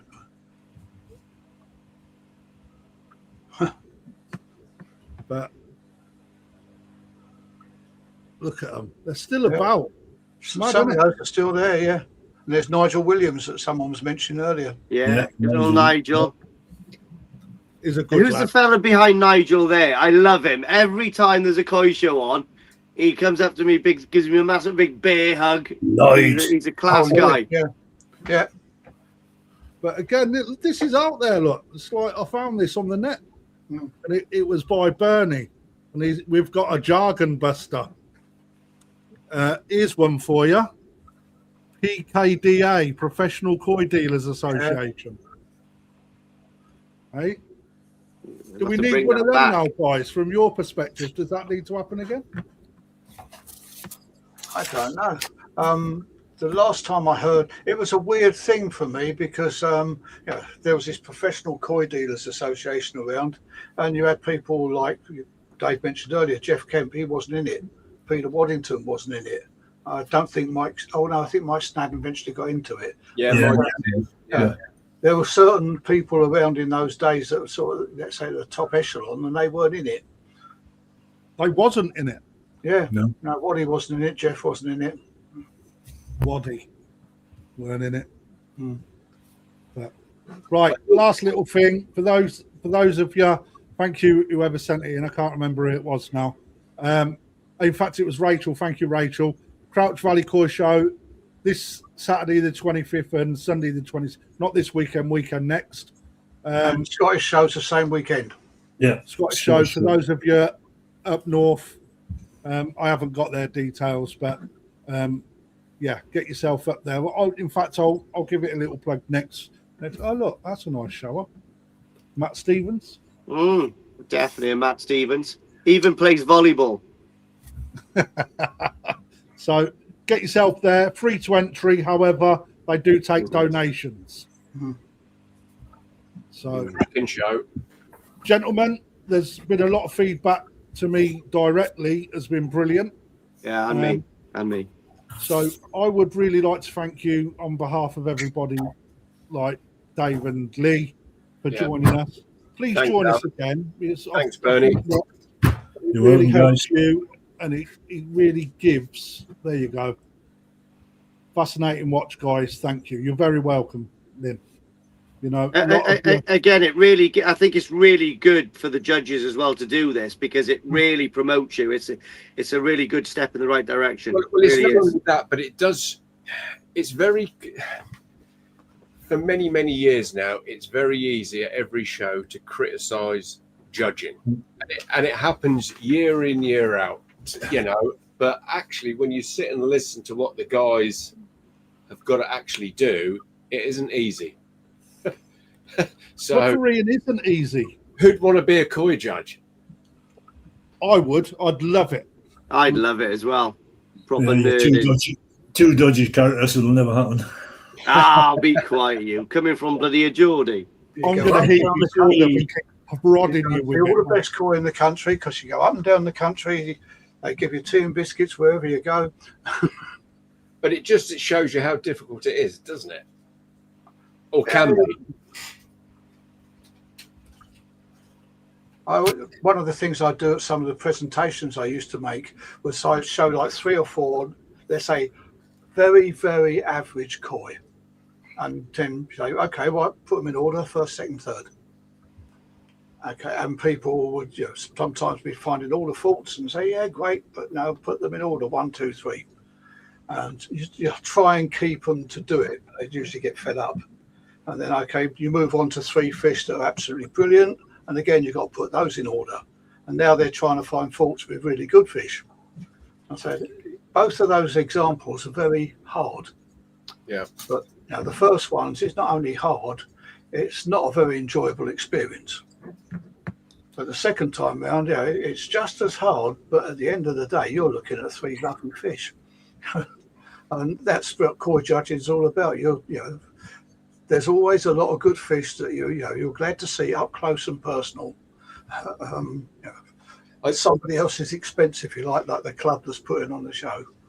I think that's what makes it worthwhile. The tendency here in the UK is assassination first, though, still, isn't it? Rather than deal with that at the end when you can't make a decision, then start assassinating. Allan uses that phrase as well, and that came about from one of my koi appreciation things. It was. You put something, you could put up 3 All Japan winners, and somebody would start picking holes in it. Yeah, and it's sort of look at the positives, please. And in the end, it's like, this is not appreciation, this is assassination. And as soon as that went into my head, right click, we're going to use that somewhere. Again, with trainees, we try and document the trainees. You've got to find all the faults. Yeah, because eventually you're going to have to use them to determine a winner. But try and find all the positives first. Yeah. So excellent. Thank you, Alan. Thank you, Bernie. Yeah, thanks, guys. Thank you very much. Yeah. And, Thanks, if you want to ever get rid of any of that paraphernalia in the background, I'm also a collector. Oh, pins. Oh, I won't be getting rid of any, but I've probably got spares. If you're collecting pins, I'll find some. Mate, anything like that, I love it. I've got some early Koi Trek ones as well when I used to go across to Holland. Oh, right. Yeah. Well, I used to design some of them. One year it used to be us, and the other year the Dutch would do it, and so on. What was the guy's name that used to run the trips from the south? It was probably Terry Wells. Terry Wells, that's it. He was at the National. Was he? Sunday, I didn't see it. Yeah. He doesn't keep koi anymore, but he nips around the shows. That was ever so popular, that trade-off visit between you two guys, wasn't it? Massive. Didn't you used to send out coaches? Yeah. often in the early days you get two coming over from Holland, one going and go the way. The Dutch guys, anybody that worked at the show, for every day you worked at the show, you got money off the trip to Holland. Trip to the UK, and I think you were able to get it for free. Right. Yeah. So many days. Yeah. Wow. Terry. Yeah, Terry. Oh. Mm. Mm. What's Crafty trying to find? I'm trying to find. Uber McDonald's Eats menu. The off from button. McDonald's. McDonald's menu. Not. No, I'm going to give him the shakes. Oh, Crafty. Oh. I'm trying to find the flyer for the Scottish Koi show. Someone sent it me on a message, but I can't open it. So we're shit out of luck and we're out of time. So What I'm unfortunately, going to do is put them on the KJUKO website, Facebook page. yeah, have a look. Just Google it. You'll find it. Anyway, we're going to end it there. Guys, thank you very much for your hard work and your time and effort, especially you, Al, because I know that you've been working all day. Bernie's not has been living with his feet up. Dave and Lee, Yeah, it's thanks been for fabulous. joining us. And just one quick one. Someone actually won a Japan trip today on the competition. Oh, no way. Yeah, a guy Instant from win. Wales as well. Instant win. He's from what, Wales? Yeah, dropped a tenner on and won a Japan trip. Damn, it's not me because I put 25 quid on it. So You can easily get round there. Just refuse a passport to come across into England. Yeah, that's something you've got to fix, Lee. But then, Yeah, if I go to the West Wales show, it's quite an easy trip. yeah, Down the M4, M5 for me. I couldn't believe how quick it was. But that bridge bit, yeah, I didn't like that. No. yeah, it'll be all right. It's free now, anyway. you need to make it wider. Ah, it's all Or right. just a lane for koi people. Hey, I'll stand there if you want, and I'll separate the ocean for you. If everyone will come to the show, Waves. call me. Yeah, Moses. It was a sign Moses. with funny language. Right, anyway, we're going to carry on otherwise. Thank you very much for joining us, everyone. Cheers, Thank you, guys. guys. Competition page, get Japan trip sorted. Love you all. Toy soldier, Bernie, one stay there, word. my friend. Bernie, stay there. I'll stay there. We'll talk after the credits are run. Take care, everyone. Thank Bye, you. everyone.